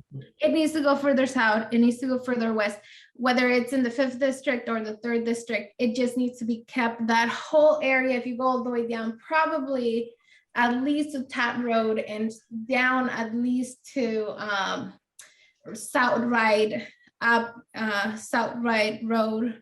South Ride Road, okay. Or Ride Avenue, whatever it's called. It needs to go out at least that far to keep that community intact. Okay, I'm trying to get right on here. There we go. Right, but right ends at Ludwig Avenue, but I can see where you mean down as far as Todd Road. There is probably need to go up Jano. We could probably go up. Yeah, that might be a way to go.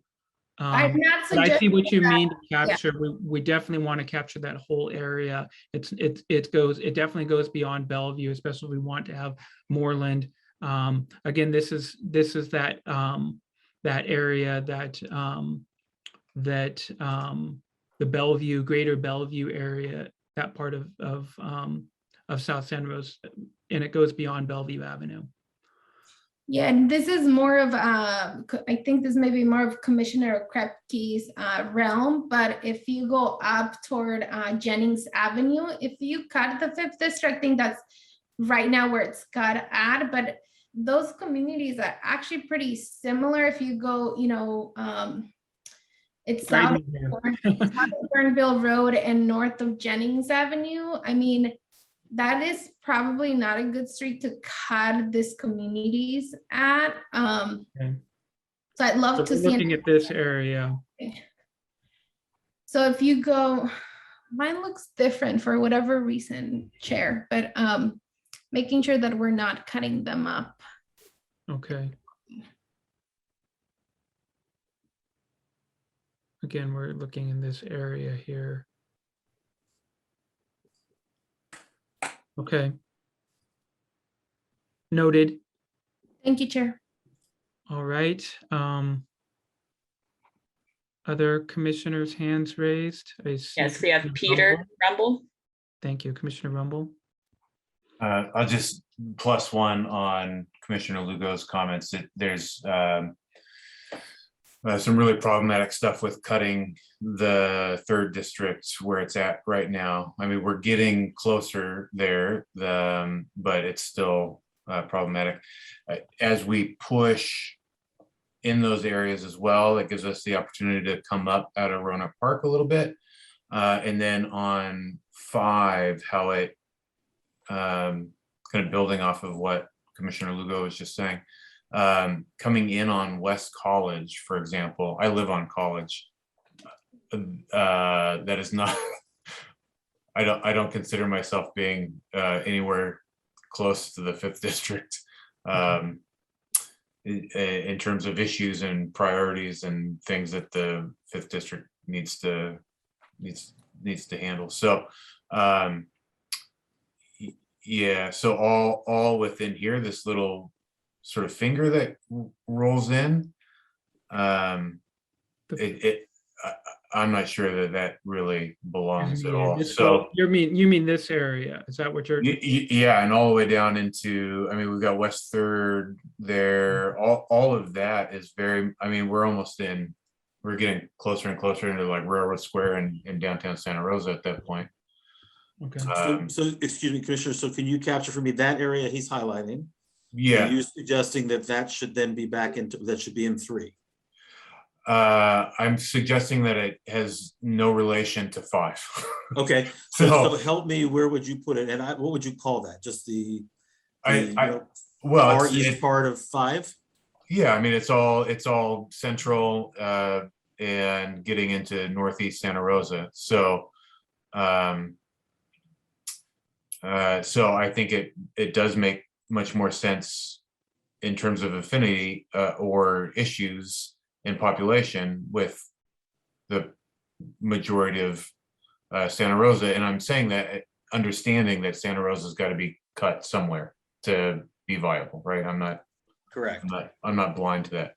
But it's a weird little vestige that just sort of shoots in there and then up, and it just doesn't belong. And again, if that population goes back into D3 and that allows D3 to pull up, To move up from Roanoke Park. north from Roanoke Park, and then you've got some of those issues addressed, right, that were raised by Commissioner Wilt or Bohr. I'm sorry, I forget. Okay. More thoughts, Commissioner Koningshofer?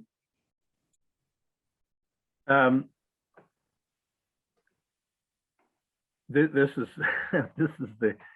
is really a good example of the flip side of the point I made when I was talking initially about looking at it from the cities looking out or from the county wide and considering how you get balance. This is a discussion that completely ignores communities of interest outside the city limits, and whatever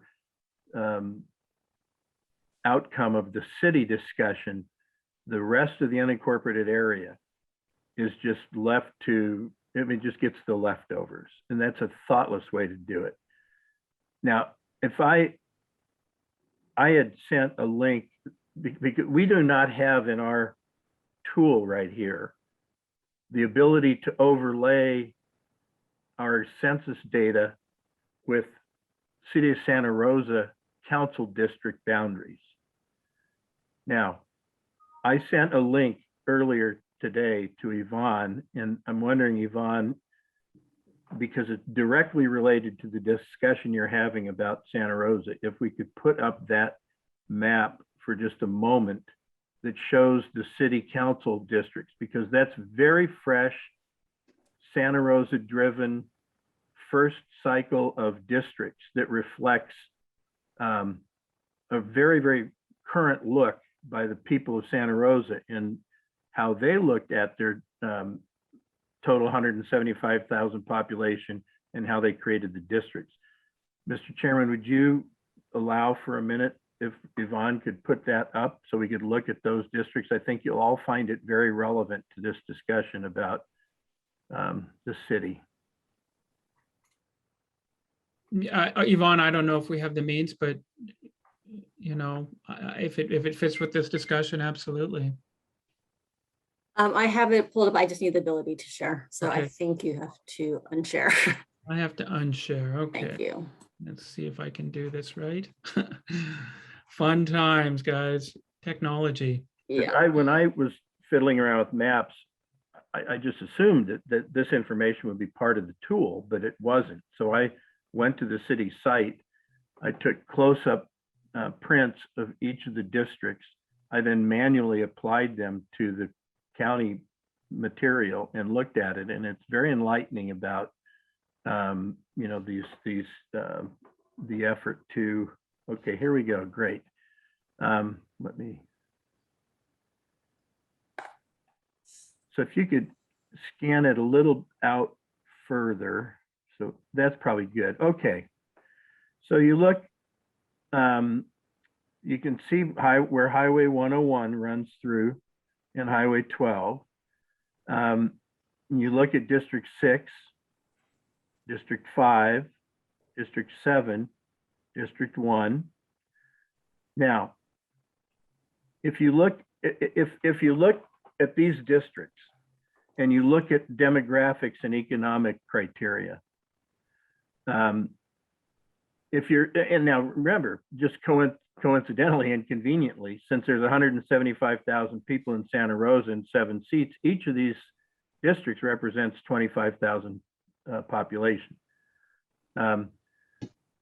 So if you really want to target the most continuity in terms of demographics and economics position, the population of Santa Rosa, I would say that District 6, 5, 7, and 1 do that. It's a lot of middle income neighborhoods. It's District 7 is represented by Ms. Rogers, a Black woman. District 1 by a Latino, Council Member Alvarez. It comes over on the east side of Highway 101 a little bit and captures South Park. So if you want to look at a district in Santa Rosa that's kind of ready-made, that's it. Now, Commissioner, this is Ken Chuck, because I'm just taking notes.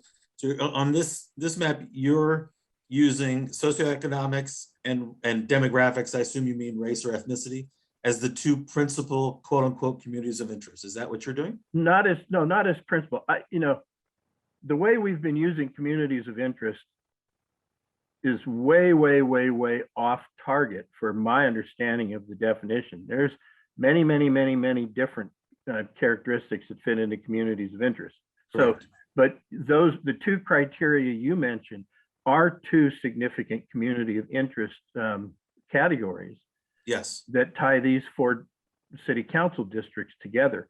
And that's not my opinion. That's the opinion of the community of Santa Rosa as expressed very recently by its city council through a public process to set in place the first districts for the first election cycle that elected council members by district.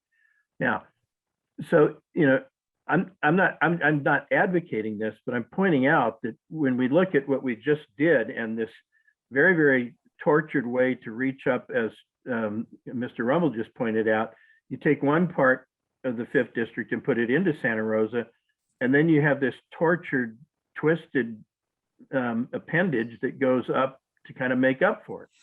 Well, that's not tidy in the way this, everybody's talking about these districts. And no matter how you cut it, you're going to have basically three city council districts that are not in the core Santa Rosa district if you do this. So, and if you don't do it by city council district and you do it just by population, then not only are you having 3 city council districts outside of the Santa Rosa district, but you're dividing city council districts in the mapping that you're contemplating. So, it's yeah. I mean, you're right. You're absolutely right in the way that we have to be careful with our intentions. My understanding is that they'll be redrawing their boundaries too, because they have census population change as well. That's going to take place. So it underlines the complexity of what we're attempting to do here. And I want to add one final thought to this. Since you've got the population wise, 1 3/4 districts in the city of Santa Rosa population. You know, you could add 25,000 people to the other 3 council districts, however, you know, outside the city. Mhm. And then you could take Rohnert Park and Cotati. And what you wind up with is a majority of the Board of Supervisors elected by people who live in cities along the 101 corridor, and the heck with the rest of the county. You just get what's left over. That is not my understanding Right. of the goal of doing fair representation on a countywide basis. Mhm. Okay, thank you. But the other problem with this is to get the best alignment demographically and economically. I think the incumbent for the 3rd district lives in City Council District 4. So, you know, in order to, you know, to adhere most closely to the, you know, the goal as some are expressing it, you would move the district out from under the current supervisor. Thanks for accommodating the look at the city boundaries. And footnote for next cycle, where there are cities that have elections by district, include that tool Mhm. in the mapping mechanism. Very good. Thank you, Commissioner Koenig-Schofer. Commissioner Costa. Just trying to understand our conversation right now. And I don't want to discount the comments, but it sounds like some of the discussion about how to improve this map really is leading us to design a second map. Right. Because So we're that's, talking about moving things. yes. So before we move to designing a better option of this, which would give us more change, Mhm. I think do a better job of representing Roseland, maybe maybe give us an opportunity to even get Rohnert Park and Cotati in one district. That's not consistent with saying, let's do very little change and just balance population with the current map on the end of the spectrum. So I'm just trying to clarify if people wanted to still do that, because we're starting to talk about making some drastic change from what is existing. So again, it's just a way of trying to understand if we want to start with a map that has very little. Do we start there, or do we try to start with the current map and try to make more significant change if that's the starting point? Because now we are deviating from Right. sort of the stated original thinking of starting with something that has very little change. So I'm just trying to This understand is- where no, this the is- yeah. starting point is. This is getting to where I wanted us to start today at 6 o'clock now. Okay, so we looked at a map. We got some really good points. I think all of us have given, you know, plenty of input that Ken has, and he can work with that. Now we can do this again. We can replicate this process. Okay, so what I did is I pulled up another blank map where I had highlighted in these areas. You guys can all see my screen, is that correct?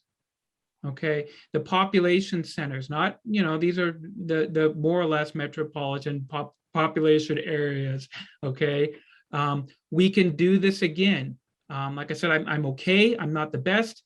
I've got a buddy who can crank out maps in like minutes, but I can take your input and we can try to give Ken another sense of what we want to see. Mr. Koenig-Schofer, you just gave a prime example, okay? We would then be able to zoom in on the Santa Rosa metropolitan area, okay? And we can do this process all over again and try to capture those districts. Does that make sense? Yeah, so my question is this our first map that demonstrates minimal change?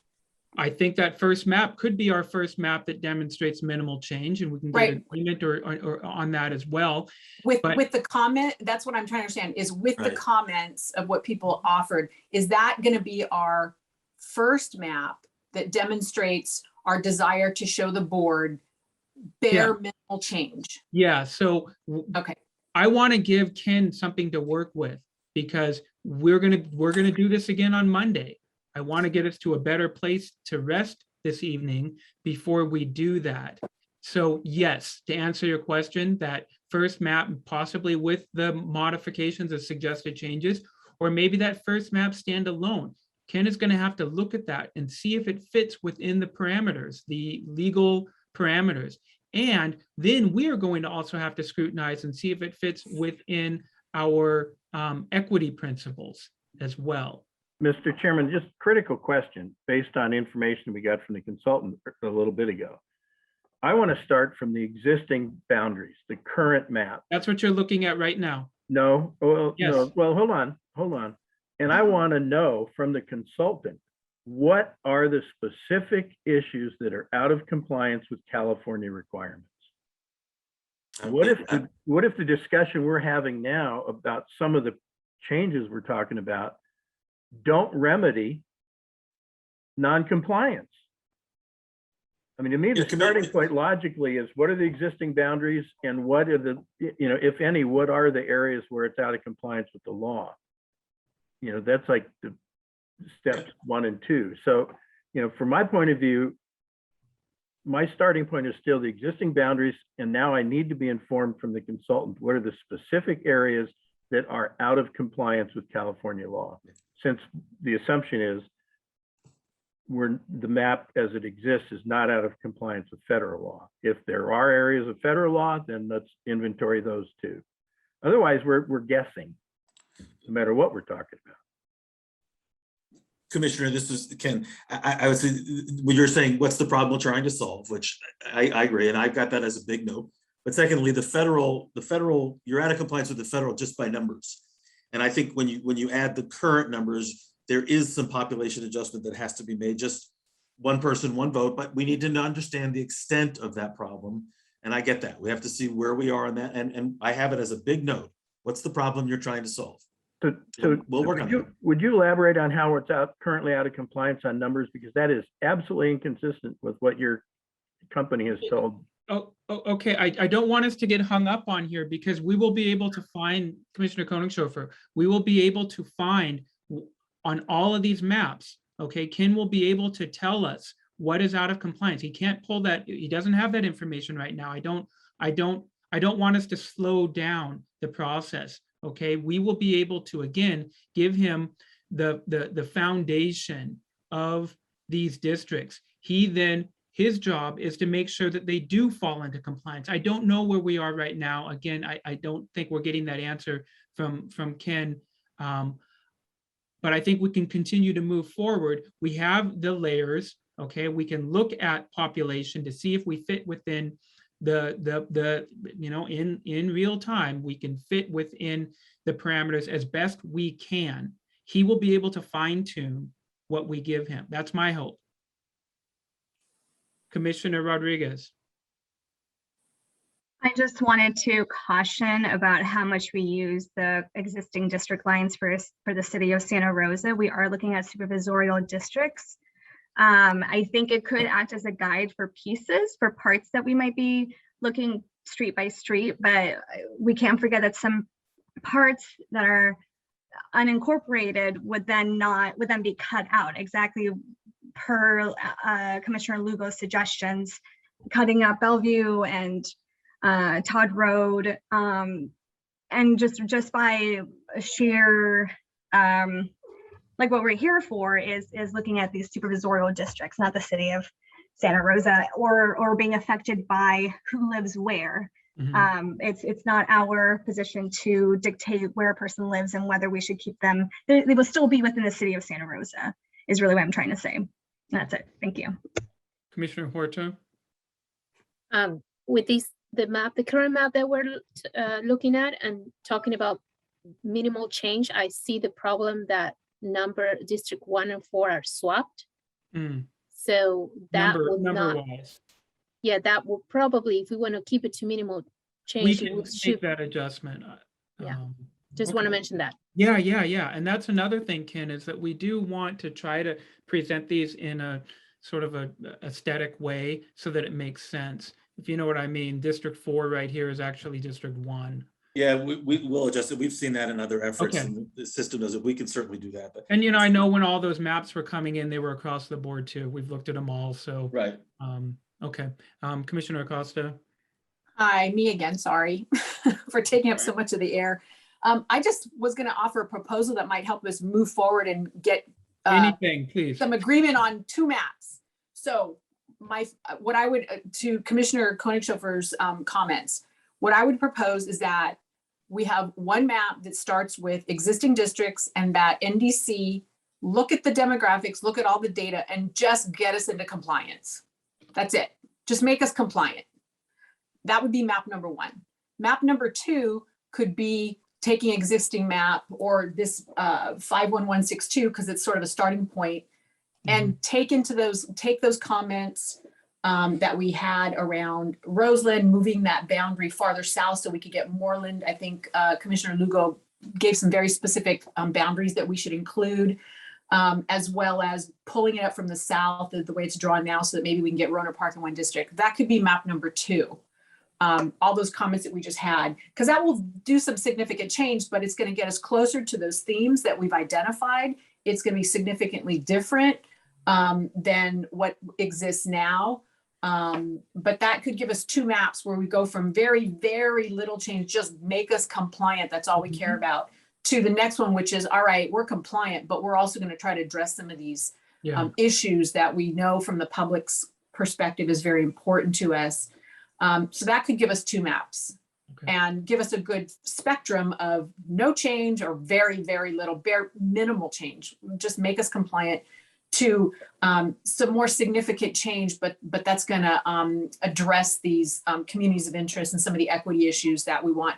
Once NDC can make those 2 maps for us that we could look at Monday, they can also come back with all of that demographic data, all the minutia that we want to look at. So then we can drill down on those 2 maps and make sure if there's any other more tweaking we have to do that we can do that. But that would get us to a closer state of finished with those 2 maps at least, with any tweaking we need to do if we look at specific data that bothers us. Commissioner Acosta, I really appreciate your the thoroughness of that suggestion, because I think it's exactly what we need to do. If it can, is this something that we with those suggestions on 2 maps with modifications, is that something that we can come back with a product on Monday? Yeah, and I just want to make sure when we're done, yes, and I want to make sure that I get the specific things for in your rubric there, Commissioner Acosta, map 2. I want to make sure we're very clear on what the adjustments are you want to see, and are you done with that? And because I just need to make sure. So I think the adjustments, I was suggesting everything we just heard from commissioners when we were making comments on it. Okay, let's do this again. Let's do. So I want to confirm that. I haven't known. I get you on confirmation. Okay, here's one confirmation for confirmation that I heard. Okay, I'm going to zoom in on Southwest Santa Rosa. Okay, we see Bellevue being in District 5. I don't know what district it is here. I have to zoom out, but it's in the pink district. Okay, to make it fit up more aligned with the Santa Rosa core district, this district, shifting this line further down to Todd Road. And west to right. And west to, well, right is up top, but it would be Lana Road right here. It would go along more like this. Todd to Lano to right. Yes. Okay. Okay, so that's a big one. I got that one. Okay, so that takes up a lot of population too, because there's some density in there. It sure does. That might allow us to shift this Roanoke Park area that is currently in district, or is in this map's District 3, further up. If we can get more of Roanoke Park, less divided, that would be ideal. But what I heard is you want Roanoke Park and Katati together. Okay, yes, this could possibly help with that. We'll have to see. But is that one of the things you want me to do, is put Roanoke Park and Katati together? That is an expressed desire, yes. Okay, and I heard with the adjustment up top of Sebastopol, but that's a separate one. Okay, yes. Now another suggestion was up here on West College Avenue. This area being also in more of the third district here. Okay, so this funny little finger that Peter Rumble described. Yes, I Okay, have it, the east finger as a community of interest that belongs more in D3. okay, and another population shift that could occur would then again be shifting us down here even closer into more of a condensed square, less rectangle District 3. Okay, what else did I hear? Commissioner Lugo? Yes, Chair, and I want to make sure that with all due respect, Commissioner Rumble, I want to make sure that we have actually a basis for why that community of interest must not be in District 5, other than that just doesn't belong, right? Because I think that where it starts to get tricky is when we start to enter a personal narrative into our job as commissioners. And so I want to, this is why I've been so clear about, we need to be very clear about the framework we're existing within, the communities of interest we are prioritizing, and the equity principles we're working with. Because if we were to shift all of this, that shifts my district. But I'm not saying, oh, well, I don't want to be in District 3, so don't shift my district, right? I'm looking at the communities of interest and what the community is giving to us. So I want to make sure that if we're going to say, oh, this doesn't belong in District 5, that there's an actual basis as to why those communities of interest must remain together, other than they just don't want to be in District 5. Does that make sense, Chair? Yes, Commissioner Rumble, is there anything that you want to add? Yeah, sure. I mean, one point is, I think we're all on this panel to bring our personal perspectives in addition to the data, right? So I'm not suggesting we ignore data, in fact, but we also have our own individual perspectives. I'm not suggesting that finger kind of go back into what was originally that District 5, just because I don't like it, or I don't want to be close to the District 5. I don't know why it would change so significantly to come into Santa Rosa, right? So I'm seeing that and looking at the rest of the district and trying to reconcile what affinity downtown Santa Rosa has with Grayton. I see. And the rest of the district, and trying to think through a little bit to what Commissioner Koningshofer was saying of sort of what issues are most present within a particular district. And I'm not sure that there's a lot of overlap or similarity in the issues that are addressed in 90% of that district, with Right. that little sliver that's now added or suggested to be added. Just to be clear, we're talking about this area which is currently in District 3 right already. And so it would be what you're adding is that it, in addition to it being sort of a seismic shift for I just don't know why we would add it. Why What would are we need what that? are we solving by adding it Yeah, outside it of? could just be on this map because of population, but we can look at that. We can look at Yes. that further. Okay, duly noted, Ken. Yep. Commissioner Krepke, I know you want to talk about Coffee Park, and because I left that part out, Coffee Park, the fire areas. Commissioner Krepke? Yeah, we can. I was more just going to warn Ken that when I was fooling around with this tool, don't get focused on Cotati and Rohnert Park together, because you're talking about 50,000 people almost there, and it's going to be really hard to have both of those in the same district. Well, most of the comments we heard were unifying Rohnert Park, so I would say focus on unifying Rohnert Park, and then if you can get Cotati into the same one, that'd be nice. But it's not, they have to be in the same one. okay, so could I just confirm, because again, I hear you. Is that okay with everybody? Is that the right prioritization of that population center? Because all we have heard, try and get them together. Mm-hmm. But are you saying we can axe that if we need to balance population. Well, We heard a number of times to get them together. yes, but there's also the expressed desire in our criteria for California is to keep cities intact. Yep. So that's something that maybe would help us guide on the population side of things. Yeah, all I'm saying is that you have two cities there. You have Roanoke Park and Cotati. And right now, one of those cities, Roanoke Park, is split. So Right. focus first on putting Roanoke Got it. Park solidified and then adding Cotati to that if you can. Got it. There you go. Yeah, I mean, on this map, the fire areas, I'm fine with that the way it is. The only thing you may want to discuss is the three-way split up there in Fountain Grove. But Up that's here. the way it is now. And I don't know if it's fine now and no one's complaining about it now, then I don't know why, if you'd want to expand any of the Okay. district But lines. Commissioner Krepke, what you're referring to is the Coffee Park area, and then on the other side of 101 as we get into Larkfield Wickiup. Correct. Okay. Larkfield Wickiup, so just slightly north of that. That's, you're going across Yes, I'm sorry. Yes. Fountain Grove. So help me I'm with going that. up What north. is it? What's the priority you want there to focus on? Keeping those areas together. The way that they are now.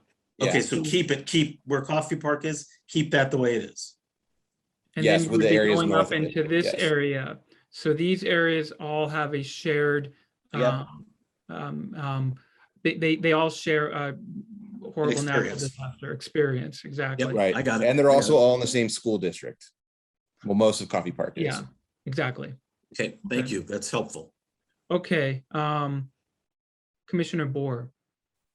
Just a quick point, aligning with Commissioner Krepke's comment that unifying Roanoke Park should be a predominant goal. And if Cotati cannot fit in the same district along with Roanoke Park, that would be unfortunate, but that would be still, I think, acceptable if Cotati was in a different district.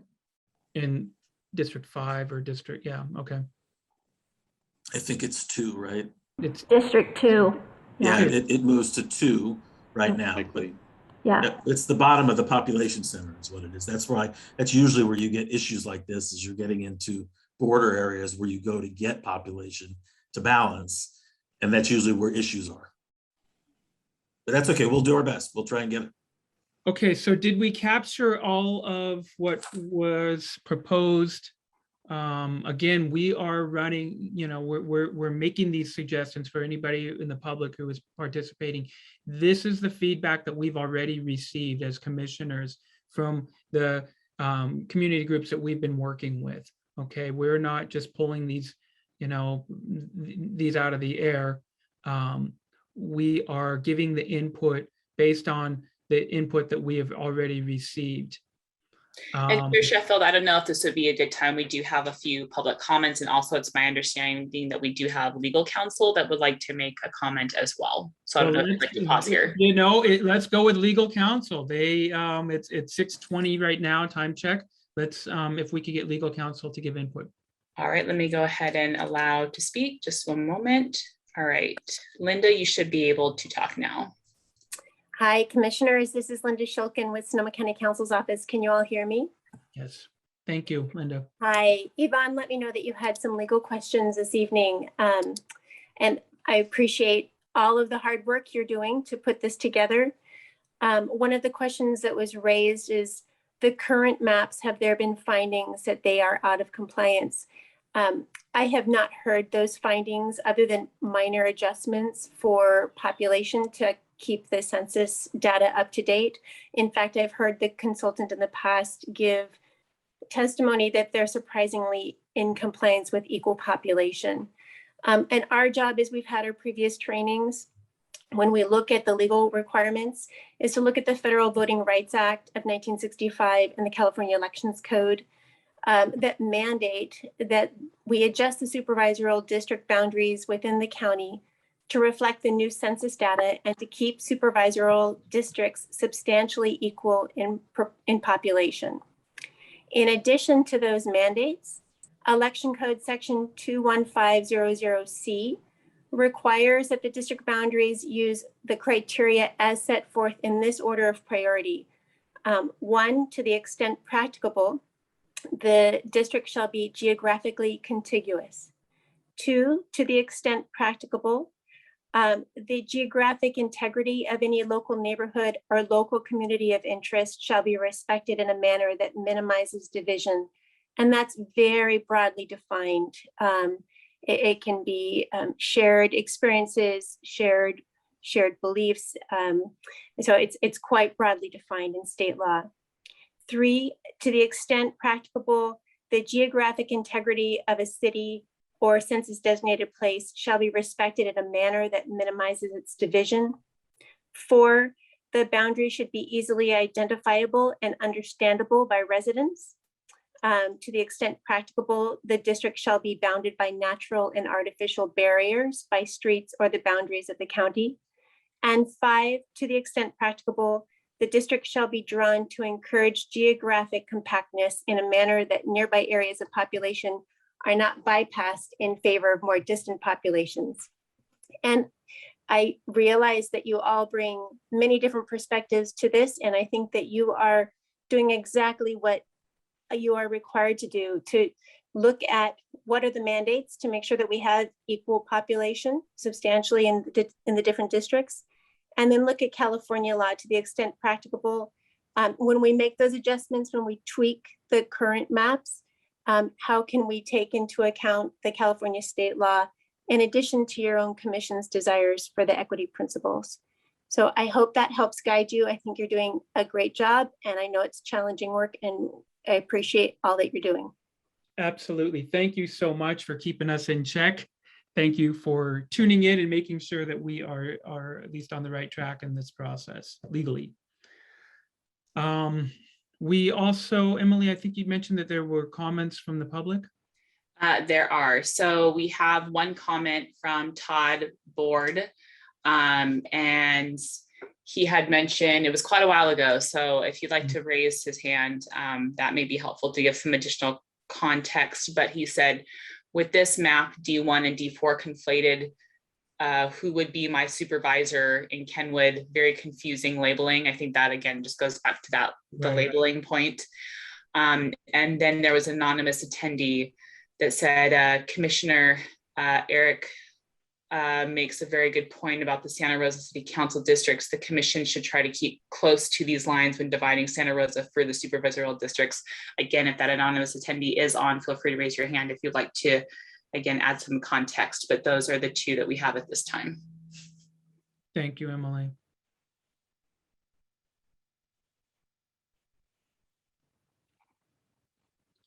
Okay. So, Ken, are we? You've captured this information, jumping back to where we were before public comment. Yep, I'm up to where Coffee Park is, to leave it alone, basically. Okay. Other commissioners. So I want to do a time check. It's 6:30. I feel like we've made some headway here. We have given you a map. We've given you input that might generate more maps, multiple maps. I want to believe that we probably can get another map, possibly 2 maps out of this, because we're talking about really dense populated areas that are going to that there's going to be some shifts. Okay, but we do want to satisfy the themes that we talked about at the beginning of tonight's meeting. Okay, I want to thank Commissioner Acosta for her brilliance of using this particular map, because seriously, I was ready to start us out from the very beginning, and maybe we want to do this next, where we are trying to capture everything that was already captured. Well, not everything, but much of what was already captured in an existing map. So I think that it was a stroke of brilliance. And yay technology, it's working in our favor tonight, being able to pull that up. Commissioner Acosta, you have your hand raised, and then back to you, Ken.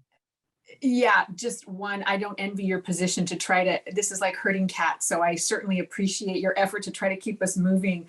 I'm very excited about what potentially could be map 2 and even maybe map 3, because I agree with you, as they start to play with those census blocks, it's going to start popping out in all kinds of weird ways. So I'm perfectly happy and thrilled if they come back with 2 maps out of that. And I would propose that that they did such hard work trying to get those other maps together for us. I know they work hard to make sure everything is legal, and they really did try to get all of our themes into those initial maps that they presented last Monday. And again, tonight, 201B and 203B, that I would propose that we take those 7 maps maybe in our next meeting, or I know it's getting late. We maybe don't need to do it because we may end up with 3 maps out of these 2 these 2 potential that we started with. But we may want to pick one of those 7 to put it in for good measure, to say, here's what it might look like as a perfect map, and submit that to the board as well. Just because it would allow the board to see what a challenge it is to try to do this. And it would help with the public understand that we did really try to affect all of their input. And it is difficult to do. It's very difficult to do. And so I'm very excited to see what comes forward in our next meeting with those, with the first 2 maps, and potentially get a 3rd one out of that 2nd map. I think we're in a really good place to really be able to just focus. And if we can get all of that very detailed demographic data for each of those, so we can dive into it and maybe come to the meeting Monday just ready to really hone in on those things that really need to be tweaked, and just and finalize those 2-3 maps. That would be great. Okay, and Ken, you ready? Yeah, just really quick. When you say 7, you mean 201, 201B, 203, 203B, and then the other. Okay, we can do that. I would suggest you also consider putting the 201 and 203 away, because the Bs kind of are additive, and they were presumably advanced those maps. Agreed. So we try, but we can. That's the first thing. First and secondly, thank you for your comments. I appreciate the acknowledgement of this. and then the third thing, Mr. Chairman, what I would just to make this finalized, can you go back, or I can go back to the criteria, and just make sure there's nothing on the table that you're not including, that we use to include to make 201 and 203B. Okay. In other words, we used criteria. I want to make sure there's nothing there that's critical. Okay, so the criteria that the foundation that we started this meeting on was the macro is what I'm calling it. Yep. Okay, so I will and go over that. I can share my screen and show it, or you can. Either way, I just want to make sure. I can't. I'm working. Believe it or not, I'm working from 3 different screens. Actually, 4 different screens. Okay. Just want to make sure. My notes are on a completely different computer, so I can't share that. I can go over it. If you have it, pull it up. Well, I can't share if you're sharing. You can't share the screen. Okay. Let me just. Chair Sheffield, would you like me to review the list? I have the list written down that we started Absolutely. with. Thank you, Commissioner Bohr. And I see your hand raised, Commissioner Lange. We'll get to you in just a moment. Okay, so the list I originally proposed, and I also captured additional comments, and I'll include those as well, but please add any I might miss. Commissioner Bohr, excuse me, just before you start, I'm sorry. So there's your list, but then there was the list that we used from Monday that was in the presentation. I see, draw the the list maps. from Monday. I do, okay.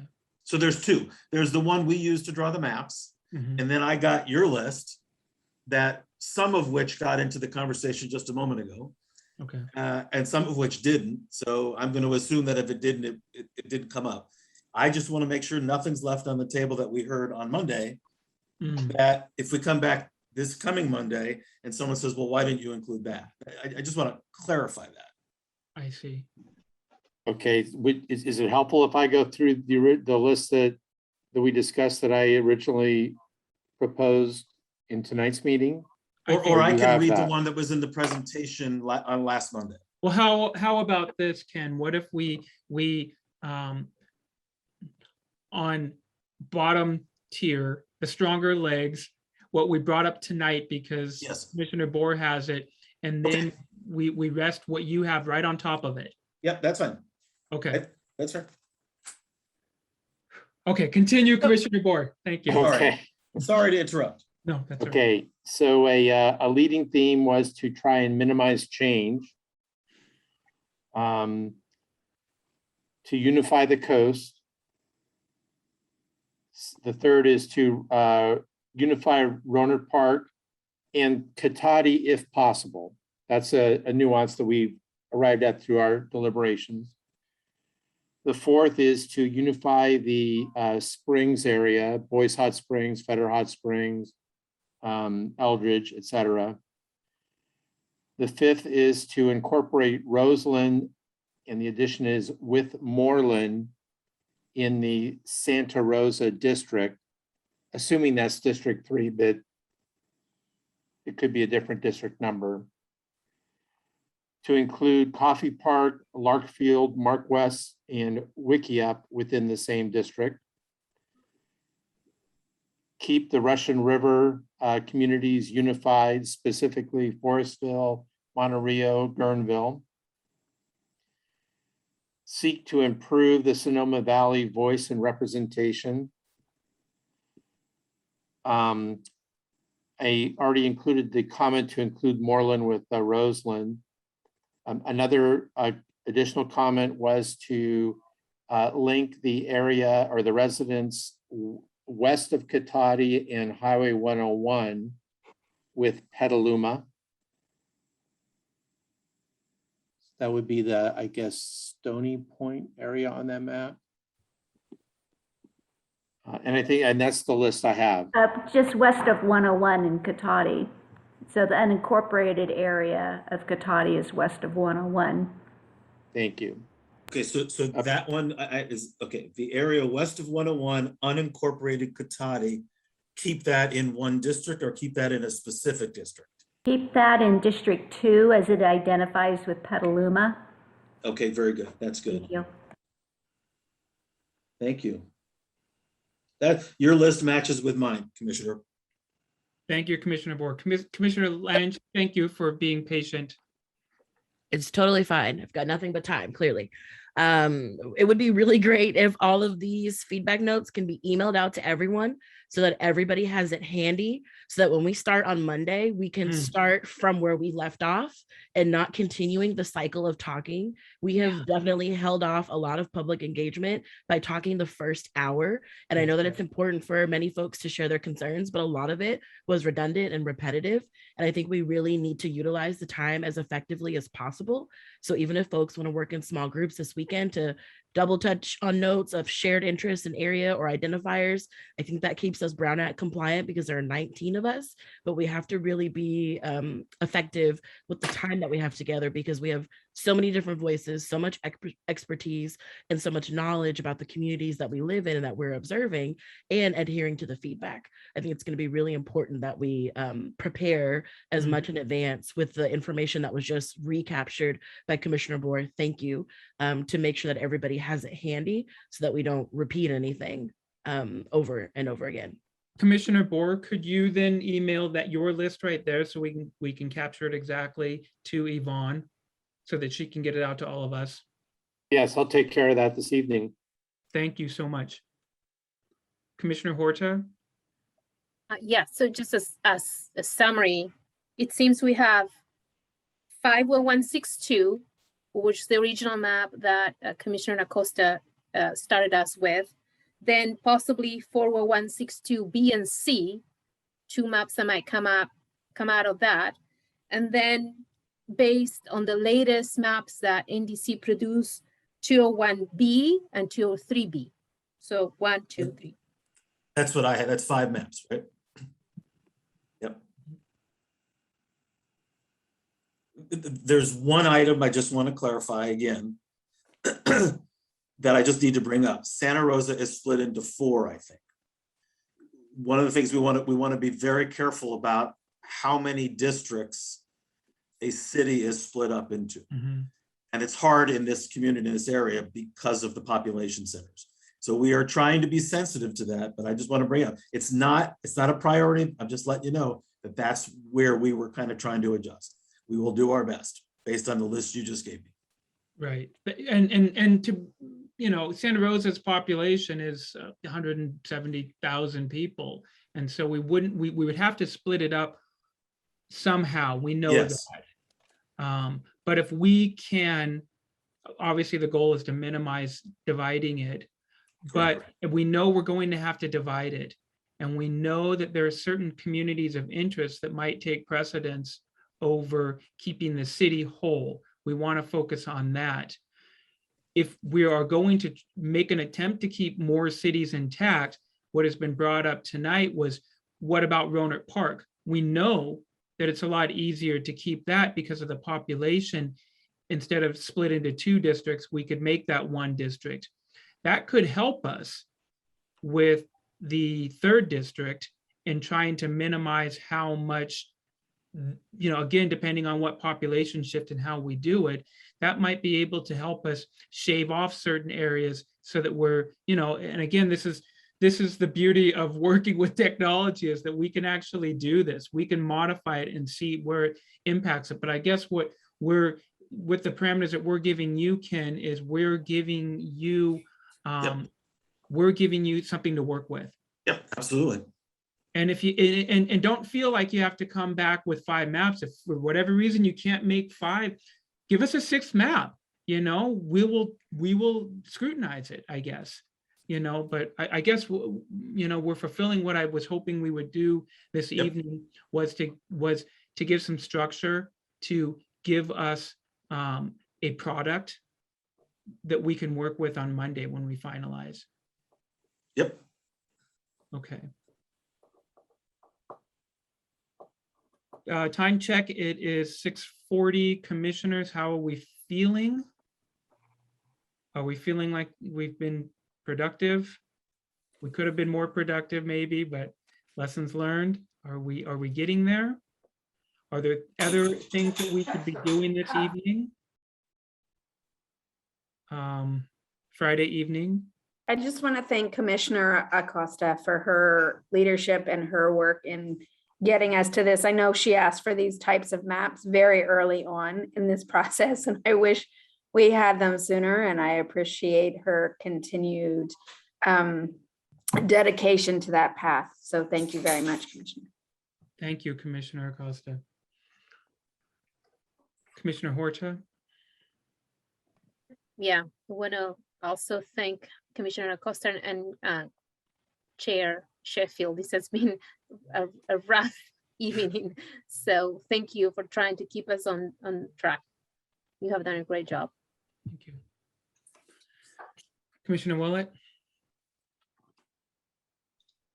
Ken was going to share his criteria with us. So can we have that so that we know what he's judging things on? Sure, Ken. Yeah, I know. I was just going to read from the and it gets most of it. Let me just. I can share or I can read. What would you like me to do? Go ahead and read. It's fine.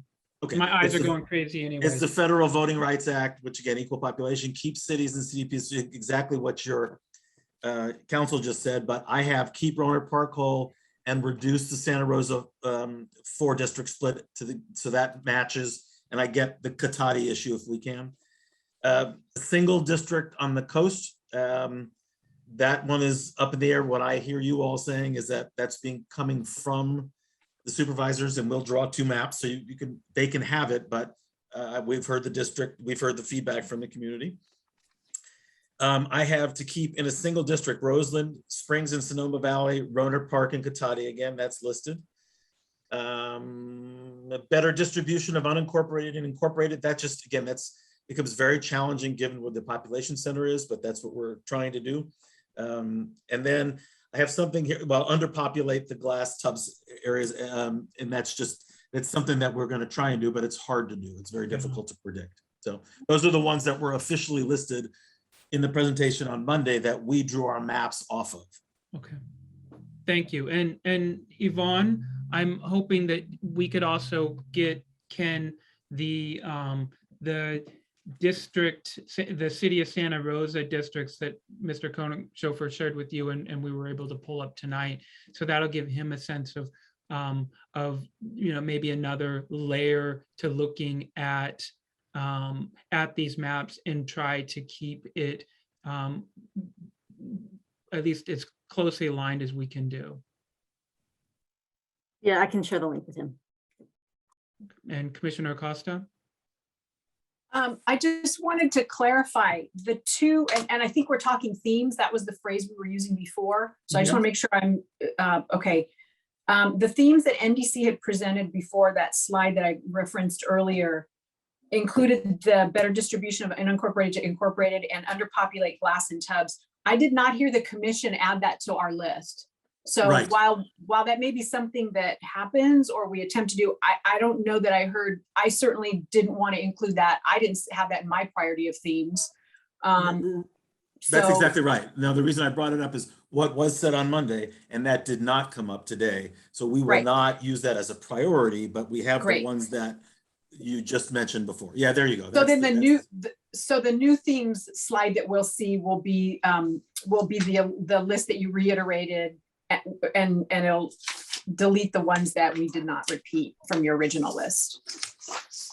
Correct. right? We'll take them from Okay. Commissioner Bohr's Got it. list. We'll Okay, I take just it want to from make sure we're Commissioner Bohr's talking the same themes. Got it. Thank you.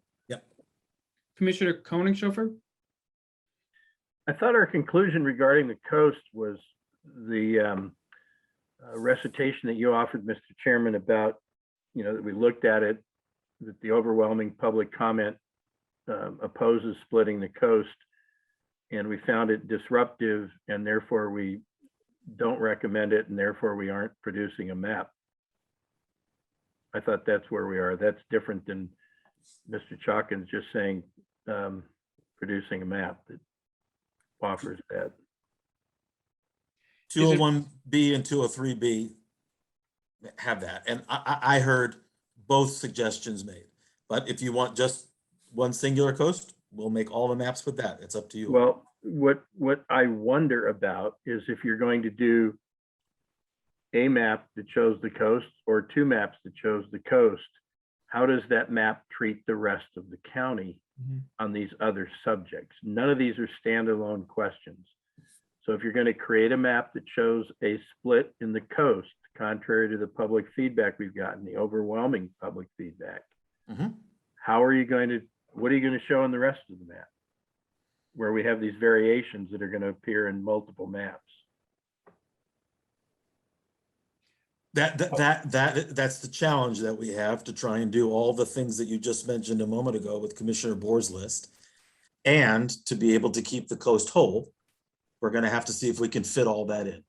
How about we keep on the desktop, we just park a split coast map for reference purposes?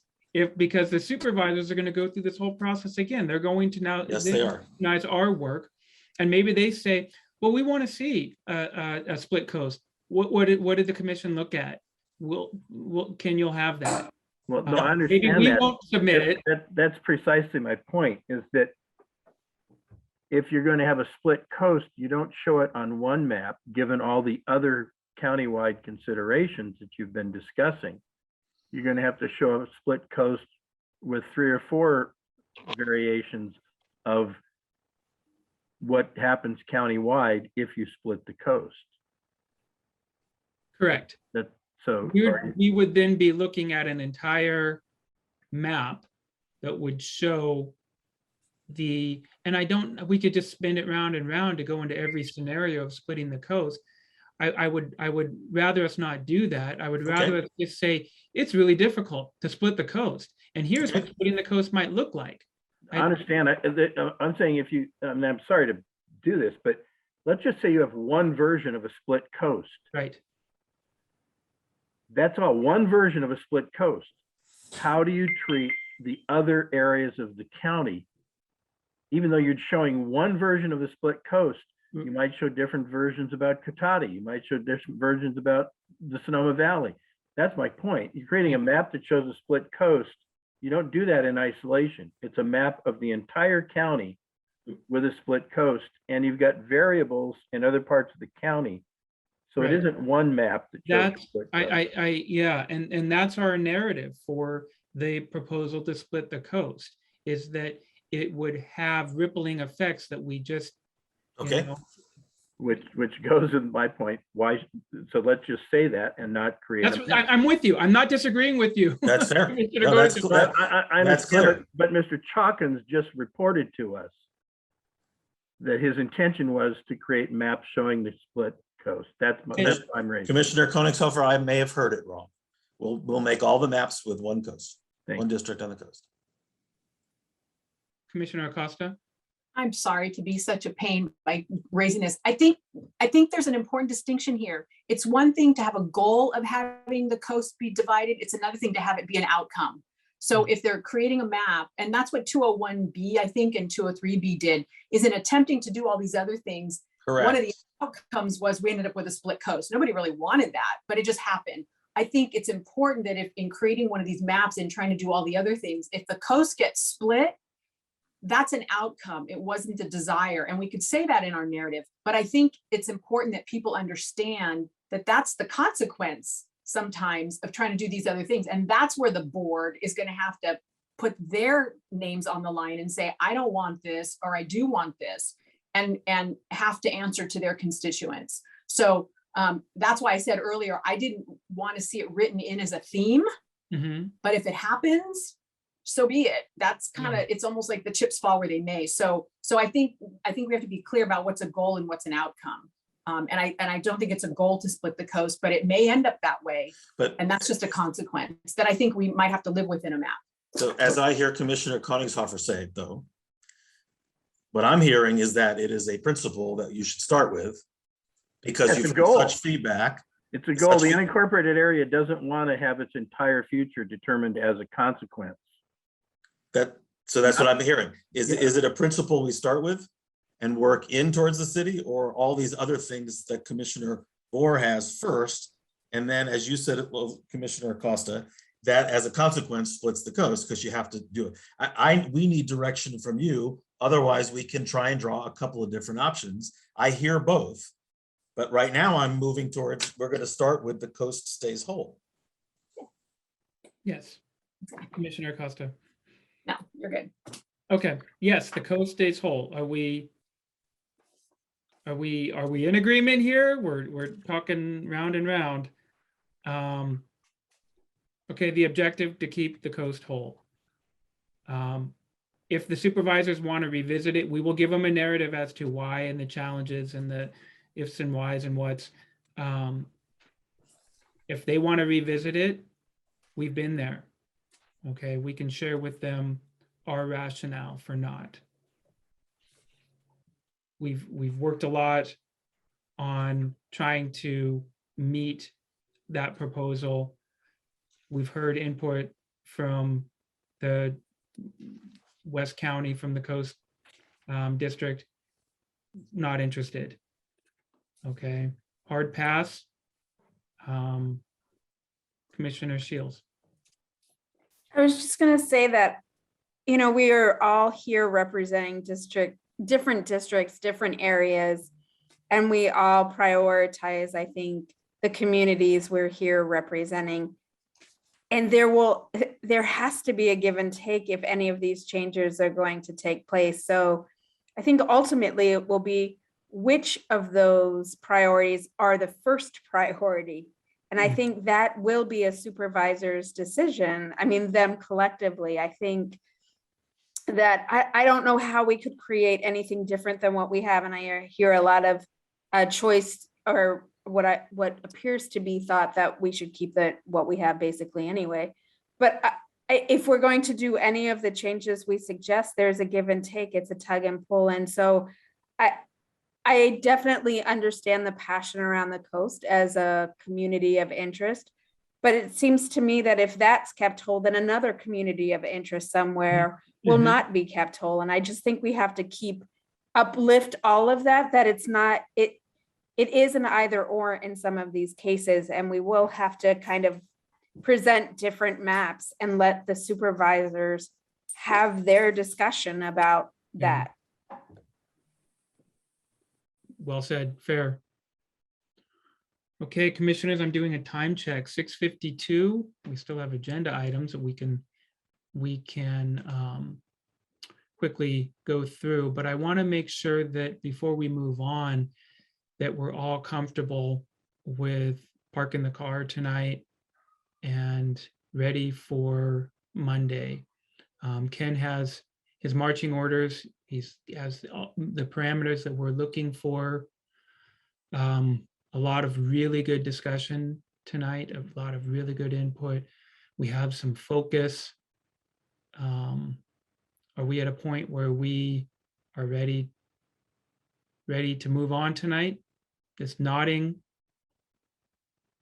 Okay. I then am going to move on to agenda item number 3, commission member report outs. I'm gonna be really brief. These are anything that we have done since Monday. I spoke with the Press Democrat on this process on Wednesday. And I believe that is it. I threw you all under the bus. But I spoke with the PD. I imagine there will be a story in the next days ahead. Other commissioners want to report out any interaction with the public? Commissioner Horta. I just want to also say that I spoke with the PD as well for the same article. Other commissioners? Commissioner Boer?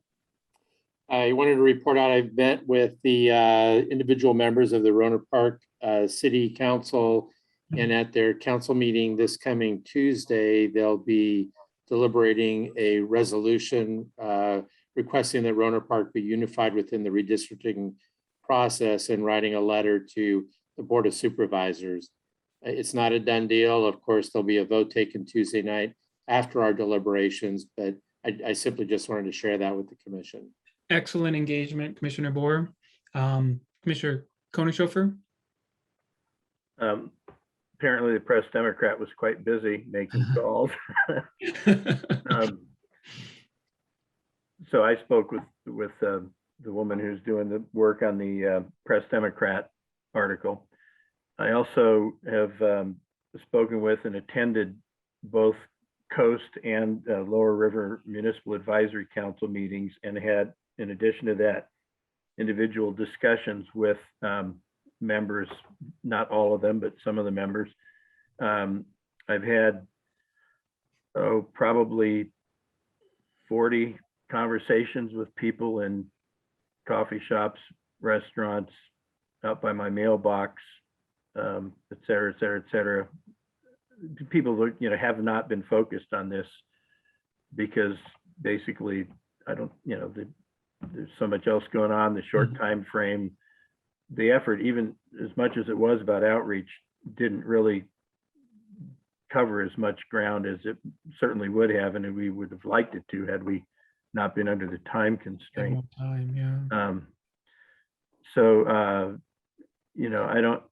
can't even recite the names of everybody I spoke with because, some of them might have to identify as the cashier at Willowwood restaurant and the the woman that makes coffee in Bodega. That's outreach, though. That's no, it is.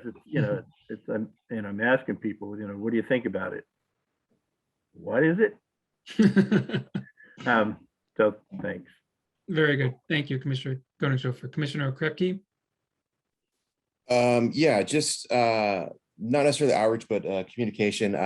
I received a letter from the Farm Bureau about their opinions about how things should go. I don't know if anybody else received that or not. It was directed at the supervisors, and the executive director sent it to me directly. Yvonne, let me know if you have that or not, because I know it has to be disclosed. So if you don't have it, I don't have it. I'm sorry, what was that? I don't have it. Okay, I'll forward it to you. It was sent to my personal email, so that's why it's not in. But basically, their stance is they want minimal changes. That's the summation of it. I won't get into the details of it because there's nothing really more to it than that. Thank you, Commissioner. Okay, seeing no other hands, moving on to agenda item number 4, public comment on matters not on the agenda. Any members of the public with nothing better to do on a Friday night? So while we do still have members of the public on the meeting, I am currently not seeing any hands raised, and I also do not see any comments or questions in our Q&A. Great. Okay, we're moving on. Agenda item number 5, upcoming meetings. Of course, we will all be here again on Monday. So I hope we all can get some rest over the weekend, give some more thought. Members of the public, continue your outreach, giving us input, attending our meetings. October 25th, Monday, 4 p.m. We will be Zooming in, following how things go on Monday. On November 2nd, bright and early, Board of Supervisors public hearing. And that will be us presenting them with our maps, with our equity principles and our narratives behind why our choice. So good times ahead. With that, any last minute comments from commissioners? Sad thing is, we can't break into groups and go out and have a beer now. I know. I'm still gonna have that beer. Yeah, let's do that. I'll join And I'll you do it from thinking here. of you guys. Thank you again, Chair Sheffield, for your leadership. Tonight was a lot. It was a lot. We got a lot accomplished. Thank you all. Thank you. You all have a